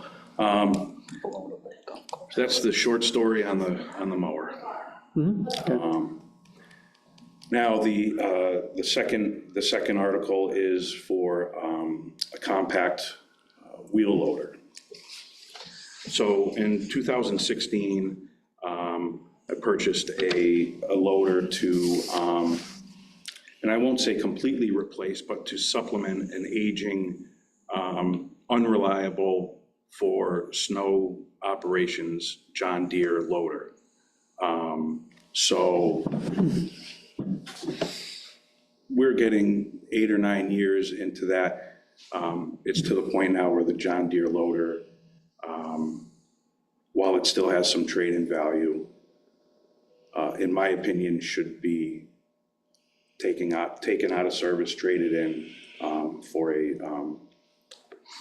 new, more reliable machine. Okay, and I might, Mark, can I just jump in here? I might have a different recollection, Okay, and I don't recall when that was, maybe before you, Don, but we talked about the John Deere being unreliable and getting a replacement for it. correct. And at that point, we looked at the trade-in value for the John Deere, which was minimal. But it would be a tremendous asset to keep there, and now it could load the sand and salt into the trucks rather than bringing the other one back off the road Yes. to do the work. Oh, yeah, absolutely. No, that's, And so we would just very much keep it and to use it, run it till it dies, basically, because there was more value in keeping it there than we were gonna get for, just selling it for the tires and the steel at that point. yeah, no, So now you have that one there, which loads the trucks, you keep the Volvo on the road doing Correct. plowing things. yes, And I'm not a fan of loaders going out and plowing roads. I think dump trucks are better for that. yeah, The loader's great for when you have to go back and do the corners, like around the Village Food Mart, and get knocked the big piles down and stuff like that, my opinion. You like the convenience, I'm saying, the convenience of having that vehicle there to load the trucks can't be overstated. It's terrific, you don't have to bring the other one in. But you also have, I thought, a new tractor, doesn't it have is the scoop on that be too small to do that, to load the dump trucks coming in? so that tractor didn't come through with a, I know it doesn't, but I mean, to put a scoop on that, a bucket on that, yeah, that, even if, and if I could, and to my knowledge, they were in the process of looking to make a retro kit for that. To my knowledge, it has not been like invented yet. So, and even if they did, that bucket would, I mean, yes, we could, if we could load with that. but it would take several buckets to load of sand. Okay, Whereas, here's my other question. Now we have a pretty good fleet of dump trucks with plows. Is keeping the other one on the road to plow that critical? What roads do you plow with the Volvo? well, We're getting I'll- plow to be- 101 To is be what we're getting completely right now. honest, I'll say that the Volvo, the loader plows more snow in this town than any of our dump trucks or any of our other trucks. Does it? It Okay. does. I mean, that is a very. It's more very powerful handy- than, It's, you know, with the right tires on it, it's got excellent traction. We can send that anywhere. I mean, it's a do-all machine, with the right operator, the gentleman that runs that machine, can't say enough about it. To be able to, and again, the decision to take over Thornton Burgess kind of pushed me in this direction as well, okay? So we're gonna need a more versatile. something that can help plow that lot in a you know, in a reasonable amount of time, and have the power in case we have a large snowstorm, have the power to do so. And I'm not just talking about winter operations. I mean, it'll be huge in winter operations, but in the summer or out of winter, you know, it'll be just a handy, versatile piece of equipment that I can send crews in opposite directions, each with their own loader, if need be. It can be staged at a location. So I guess in my opinion, that would be the best option for us, for the town. And that you're projecting at around 2, No more than 2. And I should say that was priced with a plow, but also $16,000 of that price is for a snow pusher box for large parking lots. And I could very easily take that snow pusher, you know, off the price. and you have no thought for any trade-in value on the other except So for the tires. currently, I think it's $8,000 for the trade-in, plus the plow. He's got to come back and look at the plow, which maybe be another $1,000 or something like that, but, No? so, Again, it's your job. No, I'm not, it's your job to request these things. You have a department to run. This is how you see the most efficient going forward. And it's your job to bring it forward to us. sure. Right, so And that's it for, you name the loader after Don, he would get it for you, but, you I'll know, write a check right now. yeah? the Davenport Well, loader. You can have the maiden voyage. That'll get your driveway done. Detours, right? My wife is slowing down with the shovel. Yeah, But I envision this loader loading Sanders, okay? I envision it, now that we have a reliable piece of equipment, I envision it helping Yeah. our plow operations. And then at a certain point in the storm, towards the end, that loader will break free and start, you know, start the parking lot at, it's a big area. So that's what I envision, and thank you for letting me explain that. So many loaders in East Long Meadow. You don't still have keys? I don't. All right. Okay, so we need to wait until the contract's finished, then we'll have the final numbers at that point. Sure, absolutely. So Yeah, maybe I'll if get that you're, as soon as- you haven't scheduled with advisory yet, have you? So I'm on Monday night, the 28th. I can see if I can write Doug and see if I can postpone that. Well, I mean, because you really can't come in with Yeah, that's anything true. finite, yeah. I'll do that. I mean, are they downstairs, Lauren, tonight? I know. Okay. Monday night, Monday was a holiday. They're not meeting this week. Right. No.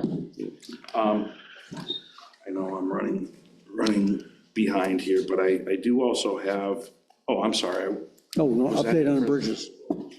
Okay, Yeah. so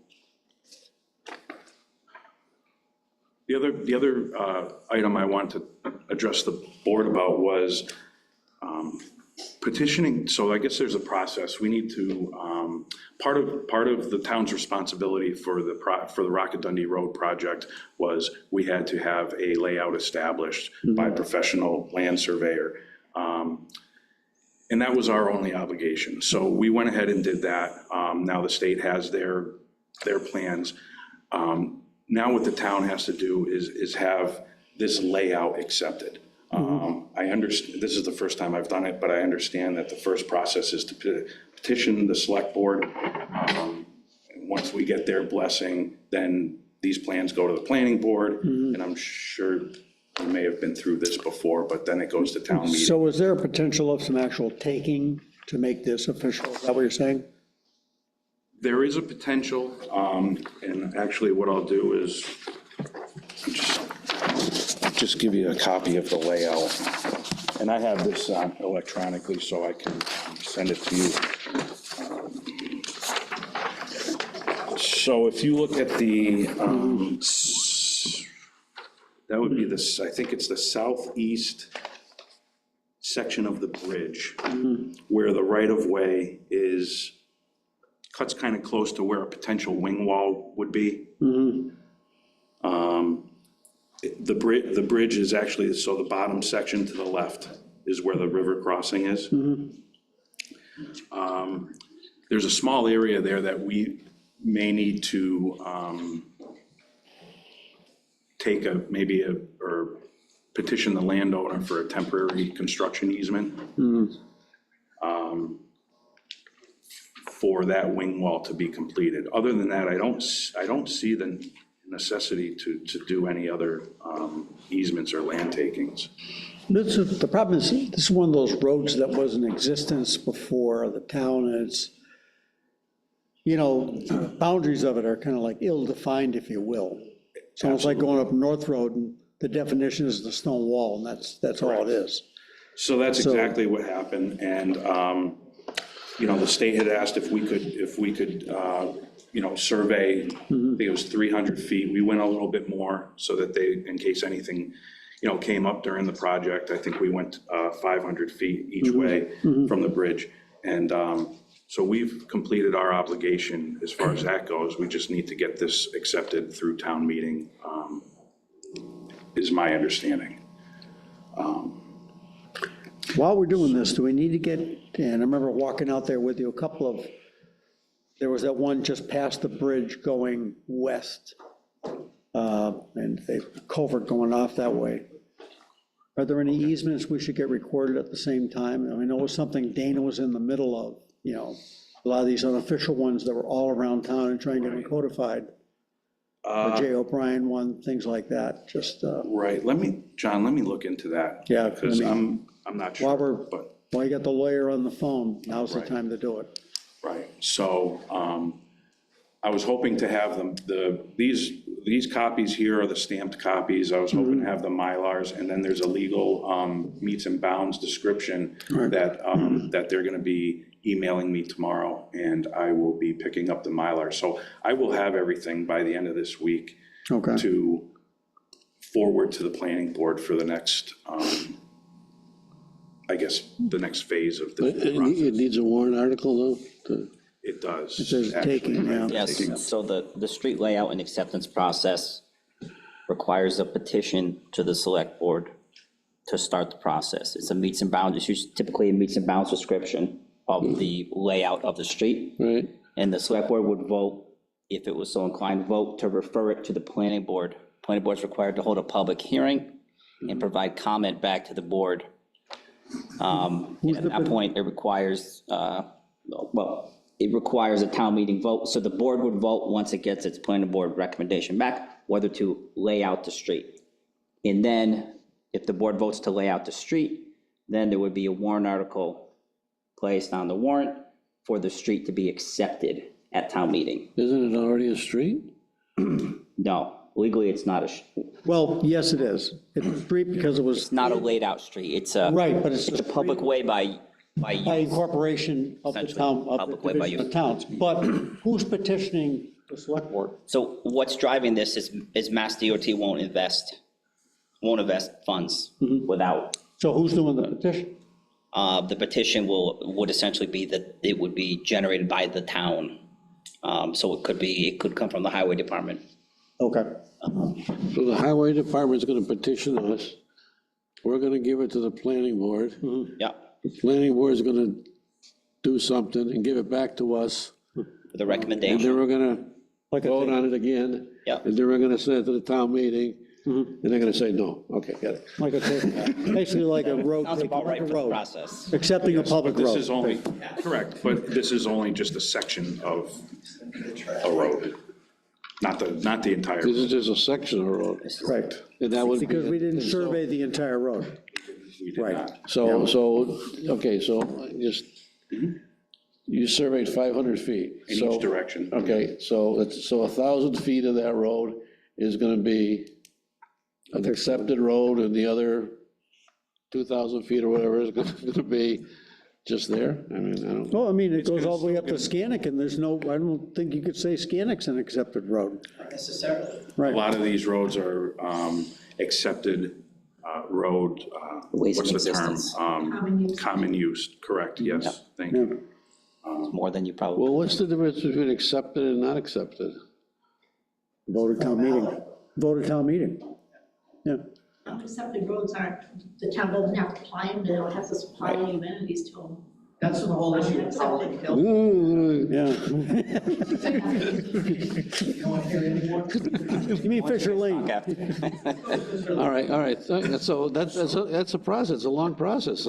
There are some time limits that, we have to meet, or the planning board has to meet, the postings and stuff like that. 21 days. I think it could be reasonable to have it ready for town meeting, and I had reached, with Brian's permission, I had reached out to Rose about like some language and kind of helping us with any kind of, legalities with this. Let's say it's, for some reason, it's not the end of the world. I mean, we do it we could do it in the fall. We could do it in the fall. I mean, there's no Yeah, like we rush could. that this has got to get The way done. this project's been going. Yeah, the state's not dropping the bridge off. I would definitely start the process. If you have all the stuff, I would definitely start the process.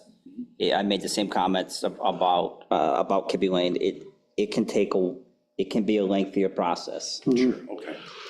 All right, But if you look at, Don, Fall, I if you look in the upper left, you'll see how much more the road is, if you wanted to finish all the way up. But again, where do you stop? You'd be pulling that thread all the way back to the center of town, saying, oh, we should do Scannick, oh, we should do South Monday. You could tie them up, and you get back to, I think Brian's point here, the planning board has plenty, you've got the battery thing going on. To throw this on and say, hey, can you have this ready for town meeting, might be a little much. Okay. all right, we'll see. And the bridge isn't coming in tomorrow. No. No. Not like the other bridge. We await your petition. Submitted the application for the South Road, right? South Road Sure. Small Bridge Program. Yes, South Road, we've submitted the application for Phase 2, which is the construction phase, maybe a couple weeks ago. So that's under the small bridge grant. Just as a reminder, the small bridge grant through Mass DOT pays up to the first 500,000, okay? Anything after that would be the municipality's responsibility. We're currently looking at a potential price tag of that bridge. Now it's a bridge rehabilitation of $605,000 to $615,000, which means the town would be responsible for $105,000 to $115,000. Options, one option would be a very new funding resource through Mass DOT, which is called Rural Roadways. We were just awarded $123,000 or thereabouts. It was roughly $123,000. And that money can be used for projects like this or to supplement, any deficiencies for a municipality on projects like this. So while that may, not having that money to do road work, that may cost me a side street, the way prices are now, or, so that's an option. And I just wanted to remind the board, that the state pays the first 500,000 and I guess for this year, given the circumstances, I'd be very open to using that rural roadway money for this. And that way the town would not have to, Is there any danger of the Rockadundy costing the town, or are they committed to? And again, I've been in some of those meetings with you, and the lack of definition can be scary. Now, that was a TIP application, Brian? Didn't they say they applied for TIP on our behalf? I believe that's what it was gonna be. Unbeknownst to us, but on our Yes, behalf, yeah. yes. And I was under the impression that our only responsibility was to pay to have The that. surveying. The survey. All right, okay. Now, we go to our favorite bridge, Laughing Brook. Okay. If we go with the plan submitted by MVP, that's gonna be all on us. I didn't hear anything about it, because that was bigger than, their plan was bigger than a small bridge, because it increased the length.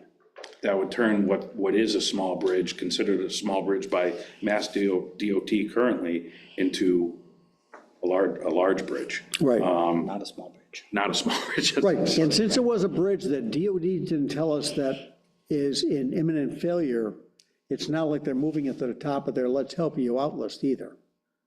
No. No. So you had mentioned that there could be a possibility, look, if we're looking to repair the bridge, but without the expansion from MVP, it would qualify for small bridge. Good. And there's no limitation on how many small bridges you can apply for. It's not like we just got one, so you can't have one for 10 years. Correct. You can apply. Right. I'm not sure about applying for multiple at the same time, but certainly once we have the South Road Bridge, situation. And the other option is, like you said before, putting aside the MVP concern about flooding, there's concern about a couple of beams. And there's potential for just repairing the beams, which is something, and I'm just gonna kick over to Rick. Summers Road, we did a repair there, which I think was just welding some plates on to bring it into compliance. Right, and the paint, that was it. And that was it. We didn't tear it off. We didn't No. rebuild it. Right. And much less than a $4 million new bridge. And what year was that if? Oh, gosh, in the 2000s sometime, yeah. Now, That was is an option that would have to probably have another Chapter 85 review done for maybe a repair or rehab. But I go back to what they had brought to your attention from the DOT standpoint. Right. Hey, the outer number 1 and number 10, put the cones on them because we're worried about those two. Yes, But the bridge, we're not worried about. correct. And clean up the concrete if the spalling looks bad. Yes. Right. Then we go back to comparing back to MVP.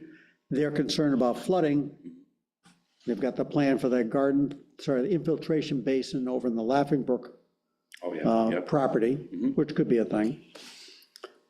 But it just goes back to,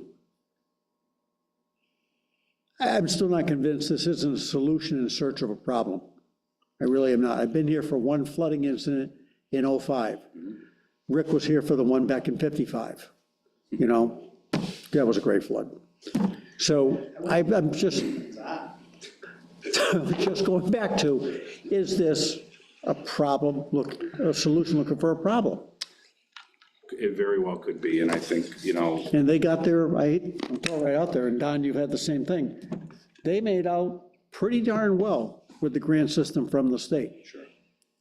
It's a huge number, and we don't have a spade in the ground. And by the time they were done, they still didn't even find the water main pipe running through it. Here's all our engineering works. Hey, what about the Scannic water system? Oh, there's a pipe? Okay. You think you got that? You made your point. Thank you. but You know, I don't bring my double poles up every meeting, but I will. did you notice the wires are off on some of them? Yes, they are. But they didn't take the poles. Thank you, we're gonna move on. You made your point. Okay, Lauren, add to the agenda next meeting, double polls, please. I want Don to have a fair chance. Thank you. Double poles, That'll be an hour. Main Street Bridge. Oh, pictures again? I got a thing that week. What? I got a thing that week. You're real. Thank you, Mr. Chair. I yield the rest of my time. Board of Assessors, please. They left, they fell asleep. They're leaving. I don't blame them. What's this? What? Oh, Kelly. Hi, Kelly. Hi, how are you? Hi. You guys can leave, Kelly's here. All right, Good. thank you. You betcha. What is this, Good Ryan? evening, ladies and gentlemen. Hi. Yeah, so I see one of my board members, Phil and Jason there. Hi. All right. So we came back to kind of pick up the discussion following the last meeting. When we had come and discussed 3 local options that were available to further extend benefits to veterans and their families on their property tax exemptions. So I know we had talked about 3 different options, but since the last meeting, I spoke to my board again. We had another meeting. I also had a chance to speak to Jason again, our veteran service officer. And everyone agreed that I think the main focus should be on Clause 22J, which is one of the new local options that was just passed under the HERO Act. The other 2 that were mentioned at the last meeting, we wanted to make everyone aware that they were available, and they have been for, a few years back at least. But the 22J is one of the new options. And that is the one that allows municipalities to increase the current exemption amounts for veterans by a certain percentage up to 100%. So currently, we have the Clause 22 veteran exemption, which is for veterans that have a 10% disability rating up to, but not including 100%, and they receive a $400 annual exemption. And then we have the Clause 22E, which is for our 100% disabled veterans, and they currently receive $1,000 a year off their property taxes. So of those amounts, the state reimburses all but $175. So they cover $225 on the $400 exemption and $825 on the $1,000 exemption. And there would be no additional state reimbursement if Clause 22J were accepted, which is why it's a local option that would have to be voted on at town meeting. Kelly, but they would still provide the 225 and the 400, is that it? So they would continue, yes, they would continue to reimburse the amounts that they are currently. So they would reimburse $225 on the $400 exemption, Right? and $825 on the $1,000 exemption. So they would continue to do that. Any additional amount would be covered by the town. The 400 and the 1,000, is that part of 22E? Is that in those numbers? Where'd that come from? Yes, so the Clause 22 is 400, and that's for the 10% up to, but not including 100% disabled veterans. And the 22E is a separate clause specifically for our 100% disabled veterans. Okay. And that's the And 1,000. so 22J allows the town to, doesn't necessarily have to be 100%. We could increase the numbers. You're saying we could make 22 instead of 400, we could make it 800, and we could make 22E instead of 1,000, 2,000. Correct, yes, or any amount up to that. That obviously is the maximum. Does They're that have, allowed to change the number. does that change in number have to be in the article at the town meeting? The percentage, yes, to bring it to town meeting, to have the clause adopted, you would have to set a percentage at that point. However, I've spoken to Jason about this too, and it's my understanding that you can actually start at what you could adopt it to increase it by a percentage and then possibly go back at a later point to increase that percentage. Town meeting again, though. Yes. Correct. Yes. So it's no longer fixed numbers. If we change from it, it goes to a percent, not a fixed number. No, so you could- Which kept saying percentage. I'm like, So, all right, so you could say, if it's the 400, let's take that one, 'cause it's easy math, 400. So say you go 25%, which is $100, so it'd be $500, 26, $500, 27. That's the fixed amount, is the $500. Now, say in 2028, economy is doing great, you guys are doing great, and you say, hey, we can increase it, do another warrant, say we're gonna increase it from 25% to 50%. So then it will go from $500 to $600. I don't understand that. So, So, no, you're saying that the two clauses have to run concurrently then. So when you say percentages, your percentage is always adding to the, 400 is always going to be a base number. correct. Okay, that's the part I was Yes, going sir. in, so. Yeah. All right. Yeah, so any percentage, it would be a set amount for both clauses. Okay, so you could never, well, we know what they're like in town right now. So you could never go, when you said 100% before, the 100% is just the expansion of the credit. So you're saying the biggest expansion you could be going is 2,000. Correct. If you went to the fully disabled 100% on top of the 1,000. Yes. No? Yes and no. Oh, Because you could adopt and say, you could adopt to double it to $2,000. And then you could say, all right, 2030, you could do a cost of living increase of 2.4% every year after that. I recommend that doesn't happen. I recommend you just say, hey, we're gonna give max 100%, you get $2,000. well, this is It where is for I had that whatever. confusion last time. When I was looking at the 100%, I was thinking, I don't know, Don, I thought you were talking 100% of the entire tax bill at that point. Oh, That's when no. we well, that's when we talked, That's what I thought too. that's what I thought. So that's what, yeah, we were talking about the overlay account. Okay, my gosh, if we were talking 10 bills, we're just gonna wipe out. No, if How you much- have 100% Right. disability, you get $1,000 tax credit. Right. So It could go to 2,000, but we're still only gonna get 8. maximum that the state is allowing by 22J Mm-hmm. is 100,000, 100% match of that, Mm-hmm. which is $1,000. So they would get 2,000. So it really should say 100% match, not just 100%. Yeah, I think there's, could be some, Yeah. yeah. Okay. The town will, up 2,000, gonna say, right now, the 1,000 is in there. Correct. The town, right now, for the original 1,000, the town's on the hook for $175 of it. Right. They get And 20. now it'll be another 1,000 more, because the state's You're on not the gonna hook for- chip anymore. Yes, sir. And I don't want to get into personality, with it, how many homes are currently, are we talking Right 5, now, 10, there is, ballpark? right now, there's 69. 69. At the smaller percentage. No, okay, right now there's 47 at the $400, and there's 22 at the $1,000. Then so that's the 69. There's 3 that are fully abated, you can't double what you don't have a bill for. So their taxes are fully covered. So it doesn't affect those 3 at Okay, all. but I mean, so the E part is 100% disability? Yes, and there's 22 and 22? 22, yes. So that would be 22,000, if we went to 100%. Yep. That'd be 22,000, and the other 47 would be, 1880. thank you, I was getting there.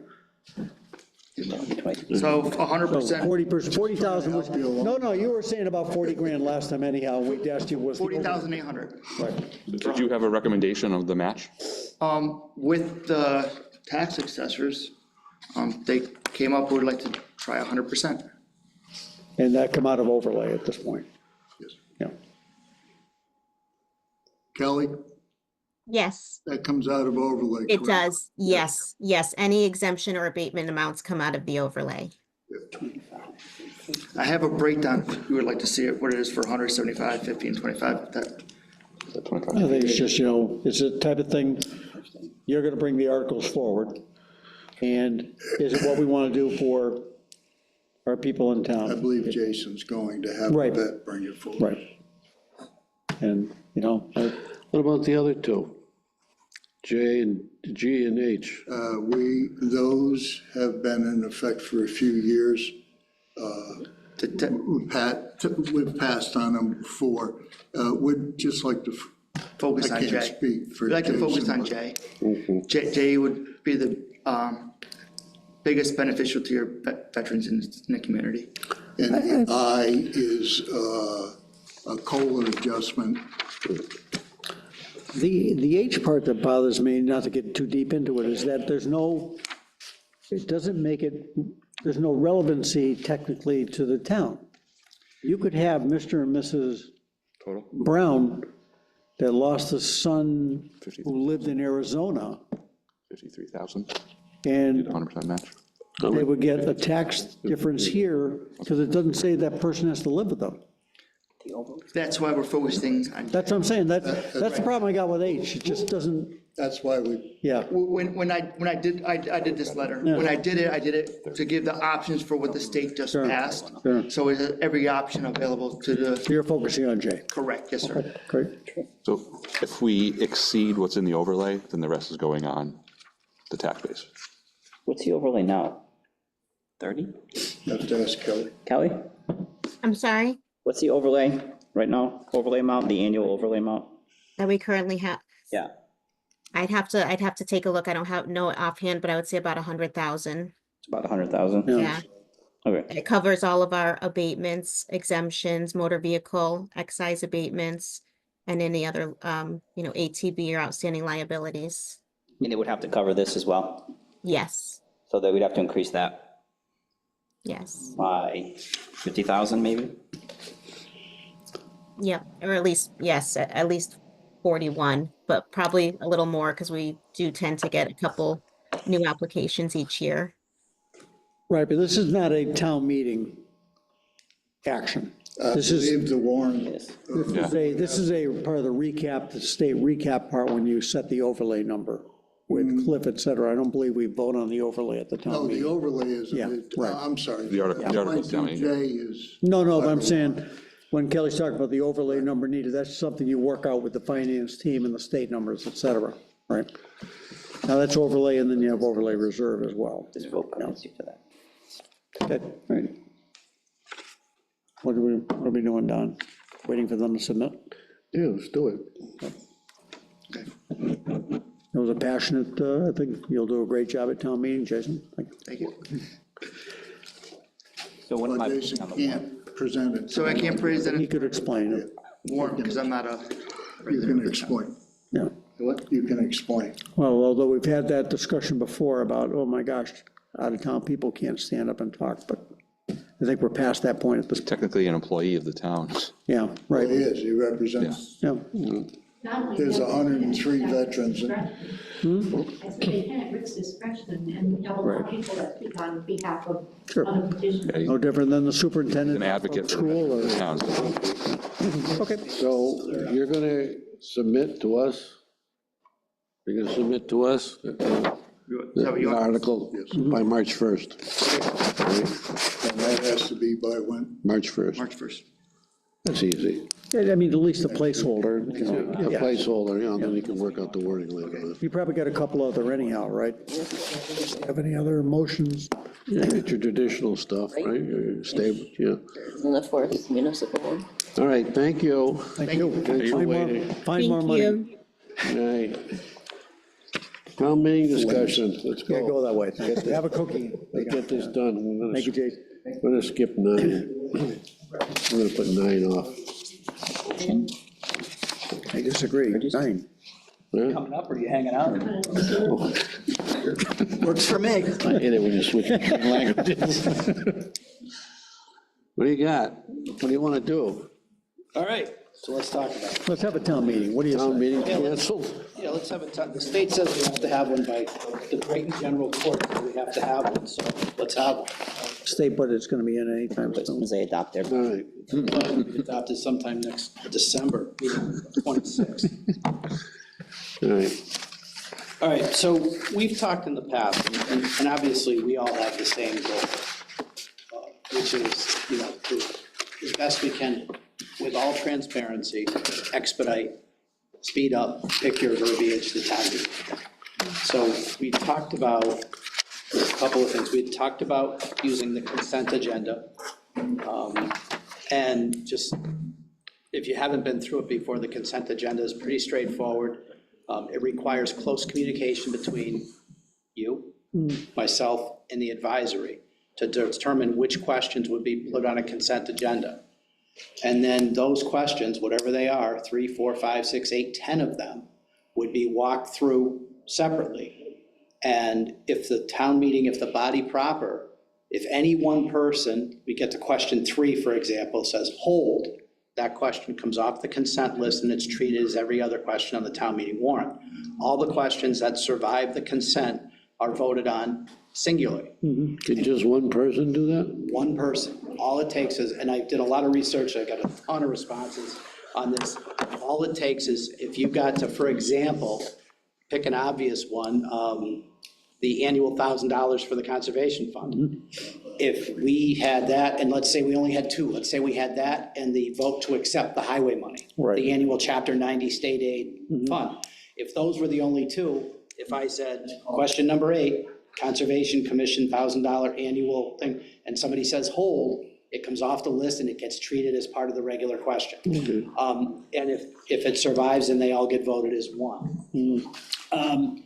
The second thing we talked about, which I think is clearly much easier, and there didn't seem to be a lot of discussion amongst the moderators when it came out, was whether or not, and we talked about doing it this year, but at the special, but we put it off, which is, does the moderator need to read the entire question, only to have Craig come up behind and read the entire motion? And the answer again was clearly no. I see that in a lot of YouTube town meetings. They can summarize it. Yeah, where the moderator asked for the question to be brought, and basically they. That's it. I mean, you know, we could simply say, if, you know, again, use one that's so rote that everybody already understands it, which is the Chapter 90. We get to that and say, this is the question whereby the town votes to accept state aid subject to borrow. End of story. Then Craig comes up and makes the motion. So we can already do that. That's an easy one. We can do both of these. And obviously with the conversation we've had about electronic voting, my biggest concern, and we talked about it last year when we were starting down this path, and it sounds like from what I just heard in this conversation, is the warrant has to be closed sooner. The big trick in this seems to be, and I have more to offer, but the big trick in this seems to be the education of the voters, and I don't necessarily mean the education of bringing them to understand consent. I think we can all do that fairly easily, but it's all the questions that you may put on consent that the voters should have as much notice as possible. For example, I think it's the town of Wayland. They literally mail the warrant to every household a month ahead. And in that, they're telling them what expectation there is for the questions to be considered via the consent order. Now, certain things aren't practical. And as we talked before, I think the most important thing starts with you folks and closing the warrant as fast as possible. Look, you got to get the stuff in. And I don't say this, I had a conversation with Doug Boyd, which I want to clue you in on. You know, I don't say, hey, look, you know, you guys got to start closing the warrant earlier. Look, I did this job for 18 years. We never closed it any faster than you close it now. I mean, it was like, oh, just wait. Somebody's going to try and come in. We want to give everybody an opportunity to get all their ducks in a row. If we're going to do this, I mean, to me, in the final analysis, the goal is to protect the last form of the closest the people get to government, which is the town meeting. And the longer that we go on the process where the town meeting takes 3 or 4 hours, Craig, great suggestion last year about having babysitters. The longer all this goes on, the less interest there's going to be, and we're going to lose this. But we can't just expedite it simply for the sake of doing it. And we can't do it at the risk of losing transparency. So having the conversation, and Brian and I talked just before I went on vacation. Brian and I talked about, you know, one of the things is the pace at which the advisory committee conducts their hearings and does all their due diligence. And Doug and I talked about it today. And roughly, I don't want to put words in Doug's mouth, but the upshot of this is Doug is going to talk to the advisory next week, share the conversation we had today, which was to say that we all need to speed up and clamp down on the processes quicker. And we would need the advisory in it too, because this is really, again, this is the point that has to be beat to death, is it's gonna be you, me, and them. And when I say me, it's the moderator, it's not me, it's the moderator, to have a clear path as to what's gonna happen. So Doug is gonna talk to his folks, and I think we should try and meet, my suggestion, I'd ask you guys that we try and meet the following week, whether we all go to one of their meetings or they come here, and we have this conversation about mapping this out sooner. So that's the biggest thing. We got to get all the stuff in place sooner. I would tell you, I think the advisory committee needs to have their hearing even sooner. I said this to Doug today, their hearing, maybe the state statute is 2 weeks prior or a week prior, depending on special or regular. I think they would, my suggestion was if you could do it even further out, would give us more time. I mean, we don't need, in essence, their recommendations. Most of those are made from the floor anyway, and the green sheets are not processed with the recommended, only the requested number anyway. So a lot of this could be done sooner without putting undue pressure on anyone. Well, I mean, it's no different, like you said before, if they're not doing recommendations, their strictly job is to read the warrant. Us closing the warrant and having it ready for publication sets, I mean, they could do their meeting the day after, for crying out loud. Theoretically, they could. Right, because there's no difference to it at that point. I mean, in time bylaw says their primary function is to build the budget. And if they fail to build the budget, you have to build the budget. But after that, the rest of it, we have an advisory committee. We don't have a finance committee. So after that, it's their job and obligation to make recommendations. Right. Absolutely right. But again, It they're all reading the dovetails in. requested, this is what's brought before us, right? Right, so but again, and I think when you look at it all in that way, this all lends itself to doing all of these things. But it's got to be done so that the worst thing that can happen, you know, your father used to have this great expression, once you've been to Perry, you ain't going back to the farm. And, which always meant to me, you get one chance to get it right. He's never been to Paris in his life. Yeah, well. That's why he stayed on the farm. That's why he stayed at the farm. But I think your other point, this is something Craig has been pushing before. We've been pretty good, you were good, we all want to be responsive to people. Oh, you want to put something on the warrant, we'll open it up and do it. But now that we've come to this new paradigm, if you will, that we have the spring and the fall. Right. And unless something is so dire, that grant closes tomorrow, we need to take action on it. Okay. If we close the warrant March 1st and the final draft is done April 1st, if it ain't ready, we'll see you in October. And you know, and I Unless it's something that Governor Healy says you can get that money by June 30th, Well, then maybe. if there's a dire situation, you have a special. Right, something like that, but I think, inside the annual. but I think you have, now that we are a 2-meeting-a-year town. Absolutely. Push it off. I mean, I was probably one of the last holdouts. I mean, I, you know, would get my, you know, hackles up every time we talked about special town meeting. The fall town meeting is not a special town meeting anymore. It is part of the operation of the government, and I might be one of the last people to be accepting of that. But that's what it is, and you're right. So it gives, to me, if you're not ready now, then you'll be ready in the fall. Isn't the original definition, actually, isn't the election also called a meeting? Yeah. Yeah. It is. So that, right, technically, that's a town meeting to elect the officials. It just happens to run for 13 hours, right, or whatever it is. Yeah, I mean, well, and again, historically, not to belabor it, you know, we could do this stuff all night long, but historically, the reason the town meeting comes first is because the town meeting met to forgive the chauvinistic comment, but back in the day, the town meeting was had to give select men their marching orders for the year. Now, our government doesn't work that way anymore, but that's why it was done in the path it was done. But now here we are all these years later, and to Brian's point, because we had a pretty quick but good conversation last week, or the week before I went away, was, you know, this is what we need to do.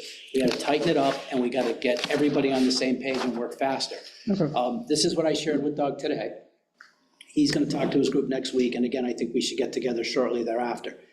The only other question I think comes into play here is how much, and I'm amenable to anything, but it's your meeting till 7 o'clock and you bang the wood. 6:30. Well, whenever it's time to start, it's your meeting. The question becomes, if we're going to tackle consent orders, if we're going to tackle abbreviated reading of the warrant, which I don't think is a big deal, do we want to introduce electronic voting at the same time? Do we want to try and do this all at once?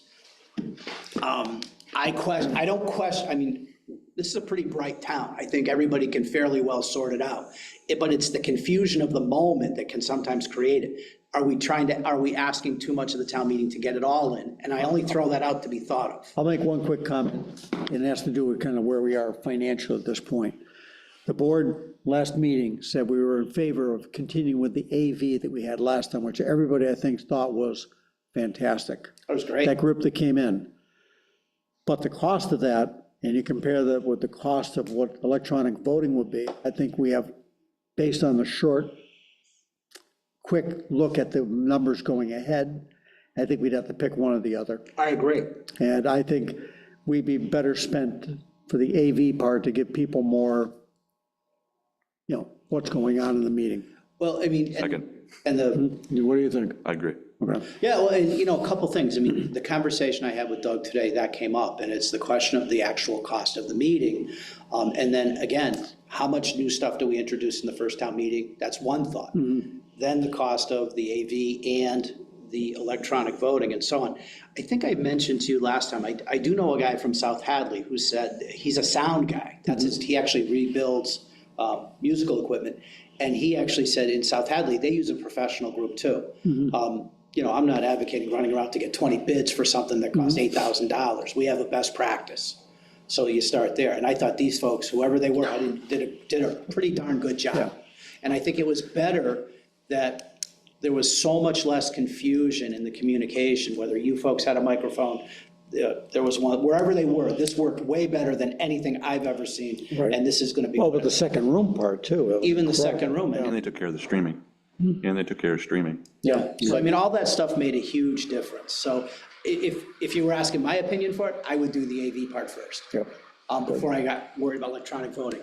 I think we've somewhat overcome the issue of the 2/3 vote, because I'm simply just gonna require, if we call for a 2/3 vote and I can't, we're just gonna count. I'm not gonna go, I'm not gonna put us through that again. I would have them stand up and walk to one side of the room or the other, no? Yeah, let's see. We've done that. That wouldn't be too obvious. We've done that. Let's see who wants to take sides on this one. So I get the whole thing. So we can definitely do it. I think there's support for doing it. So again, consent orders, I'd like to see us get them in this year, but I think we need to have a meeting, and probably, if we all agree, going, in, like, if we meet next week or the week after, then going forward, we're gonna need to meet, I mean, I don't think we need to meet every week, but I think we just need to make sure we get on the same page about what we're gonna do. Well, this goes back on what I said before, and it's, you know, kind of a thing. We've got an aggressive, we're now halfway through February, we're closing the warrant, technically at this point, our next meeting. Yeah, March Just about. 1st, which I thought was great. And, I just heard. no, that's fine too, but I mean, and then we're talking about, okay, we're closing the warrant, we're fine tuning the warrant, we're gonna get it out there. I fear we can't do this every other week. And Craig, this is where, you know, maybe for the month of March, we have to be a little more aggressive with our schedule and see, or at least March or April, and see how that works out. I think we're very amenable to the dates and times we meet, but I think we might have to be. I think the biggest thing is if they have their conversation next week, as Doug said they would bring up, and Doug said he'd actually been to a Wilbraham town meeting and they use consent order. Oh, yeah. And, you know, like I said, I have a ton of information that's come back, so. But they've been using it for years, and this is like the first time you put through, that might be the one like, whoa, what are we doing here? Yeah. Are you sneaking something through? And that's Well, exactly why right? we're gonna have to be way out in front of it. My point is, if they. What do you mean the library gets money from the state? Is that true? Yeah, every year. Yeah. You know, but the whole thing gets down to, and I'll get out of your hair, we'll get on with our evenings. I think the big thing is, they meet next week. If they have a feeling that they feel that they can work with this, then we get together, we all agree, and then we say, look, and again, we don't need to meet every week. I think they have their meetings, they do their due diligence. We all are pretty astute enough after all these years to figure out which ones we want to put on the consent order list. It's not going to be brain surgery. How about the budget? Can you Yeah, let's that put the on budget on the consent order. Let's go with that. But in any event, I think their big thing that the concerns would get down to, well, do we know how much we're going to transfer from stabilization? Well, maybe that's not a consent order question. But if they get a good handle on it, now Doug's. Well, I'm just saying, but have we ever actually done that at the annual town meeting? When was the last time we did that? That's my point. Yeah. They would, but to Doug's point, because I don't want to mischaracterize any of our conversation, I don't want him blindsided. like he said, some of the information they have to make that decision, they may not necessarily have to much closer to town meeting. But if we get the word out and we add a question to the consent order, that's not the end of the world either, as long as, because what I would like to do, the last thing, and I'll leave it with this, I definitely want to update, I'll do an update, I'll need some help to update the moderator page to explain consent order, what we're going to do. And then I plan to take that and turn it into a letter and send it to the Times, which hopefully will generate questions that they can go to the, and get an understanding for what this is going to look like. We'll do everything we can to get it out. I gotta tell you, Don, this goes back to, and Rick, you may recall, back to the town newsletter. Yeah, Remember we were put that out, your day, I think we started it back then with John, we did. you know? Yep. And just every board put out something and we put it out there, maybe, This, yeah, I know everyone says the internet's great, but not everybody has the everybody internet. gets the internet. I'm looking at you, Eva, thank you. not everybody gets the internet. And that was, again, and that was the whole reason we struggled with changing the location once we adjourned the meeting, because who knows? There might have been 50 people in that room who don't get the internet, and they would have shown up at that room. Right. And we would have had a much bigger problem. So, yeah, that's all there is to that. Very good. You guys have any questions for me? No, we're good. Yep, get Thank help. you. Next. All right. Wow. Have a cookie before you. We always get a cookie. You take a cookie and move on. This is literally, this was the part where Dana would always go, All right, here's your hat. I say we skip 9. Bye, you guys. So moved. We don't have any numbers. Unanimous consent? Tri-Town Trolley, what are we gonna do there? So the grant, so they're currently working on IMA with the two towns, because the grant that's funding it is going away. Our hit on the assessment would be based on the portion of the ride share, just under 6,000. Really? It's actually pretty good, considering that, I think Long Meadow takes up, East Long Meadow? East Long Takes Meadow. a pretty good chunk of the overhead on their own budget, so, And they run the whole program, so right. 6,000 is not bad. And they actually don't get reimbursed for all of what they put in their budget. So what do we put that under on the budget? Is there any new line item now? We could either make its own budget like GSSI was done, or we could add it under senior center. I think, I was just saying, should it be under senior center? well, senior transportation. I'd take a look at the Long Meadow budget and see where they're putting theirs. Because again, don't look at East Long Meadows, look at Long Meadows. We'll do the opposite. Yeah.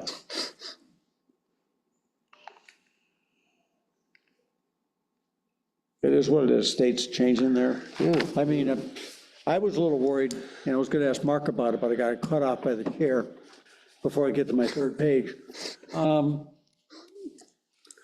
No, but same thing Yes, with. it goes over the bridge, it doesn't need No, to be no, fixed. same thing with that. You know, I'm a little worried, hate to say it, what's going on? What about that truck? I mean, wasn't that paid for by a FEMA grant? That brush truck? Is there any danger that they claw back some of those grants? Never know. You never know. It's already been What's spent, going on? though. Huh? It's already been spent. No, it Because the isn't. truck's going in production, doesn't it have to be spent? I thought they sent the check right to They the, said they only have the chassis, they haven't started building the rest of it. I mean, I'm wondering, I thought they sent it off and there's then, other things that have been done and, you know, oh, we're not paying that. So, anyhow, this is a concern. Do we have to vote on the Tri-Town Trolley thing, or just put it in the No, budget? there'll be an IMA coming. Okay. All right, Select Board members' reports? Not at this point. Nothing. nothing. Town Administrator report? New website's launched. Go check it out. Water meeting last week. There's about 9 households represented out of the 20-something that are eligible to connect. Water commissioners will be giving next steps, hopefully in a week or two. IT grant was submitted for Thornton Burgess. TWB visit had visits with staff last week. And they also had a visit with Valley Communications to talk about access control and cameras, and they're working up a cost estimate for us. That's sort of a base system, and then it could be expandable in terms of the cameras that we wanted to add. They're also gonna try to coordinate with dispatch to make sure that there's connectivity like there is here. Lots of other stuff. That's it. Any further business to come before the board? Can we go back over some of the highway stuff? On the website, Brian, can you get the Zoom link for our meetings put onto our section? Yeah, I think that's a good place to put it. Yeah. Right now, it's posted in the calendar event, because we forgot, because we took it off the other one. Yeah. But Because we had the Zoom links on the other one. And that might bring up questions like, should we even use Zoom or just stream right to our YouTube page? Which could work as well too, because then it's reoccurring for everybody. So. I don't know, I'm familiar with the YouTube for watching the school one. Obviously, I think their YouTube channel is much better than the Zoom channel, Right. audio-wise, although they both could use some improvement. Oh, one other thing, because everybody wants to stay later.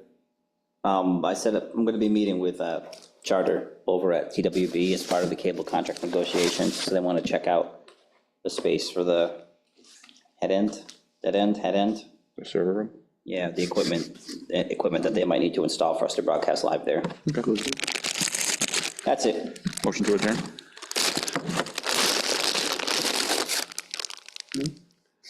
Second. All in favor? Aye. Man. Hope people appreciate what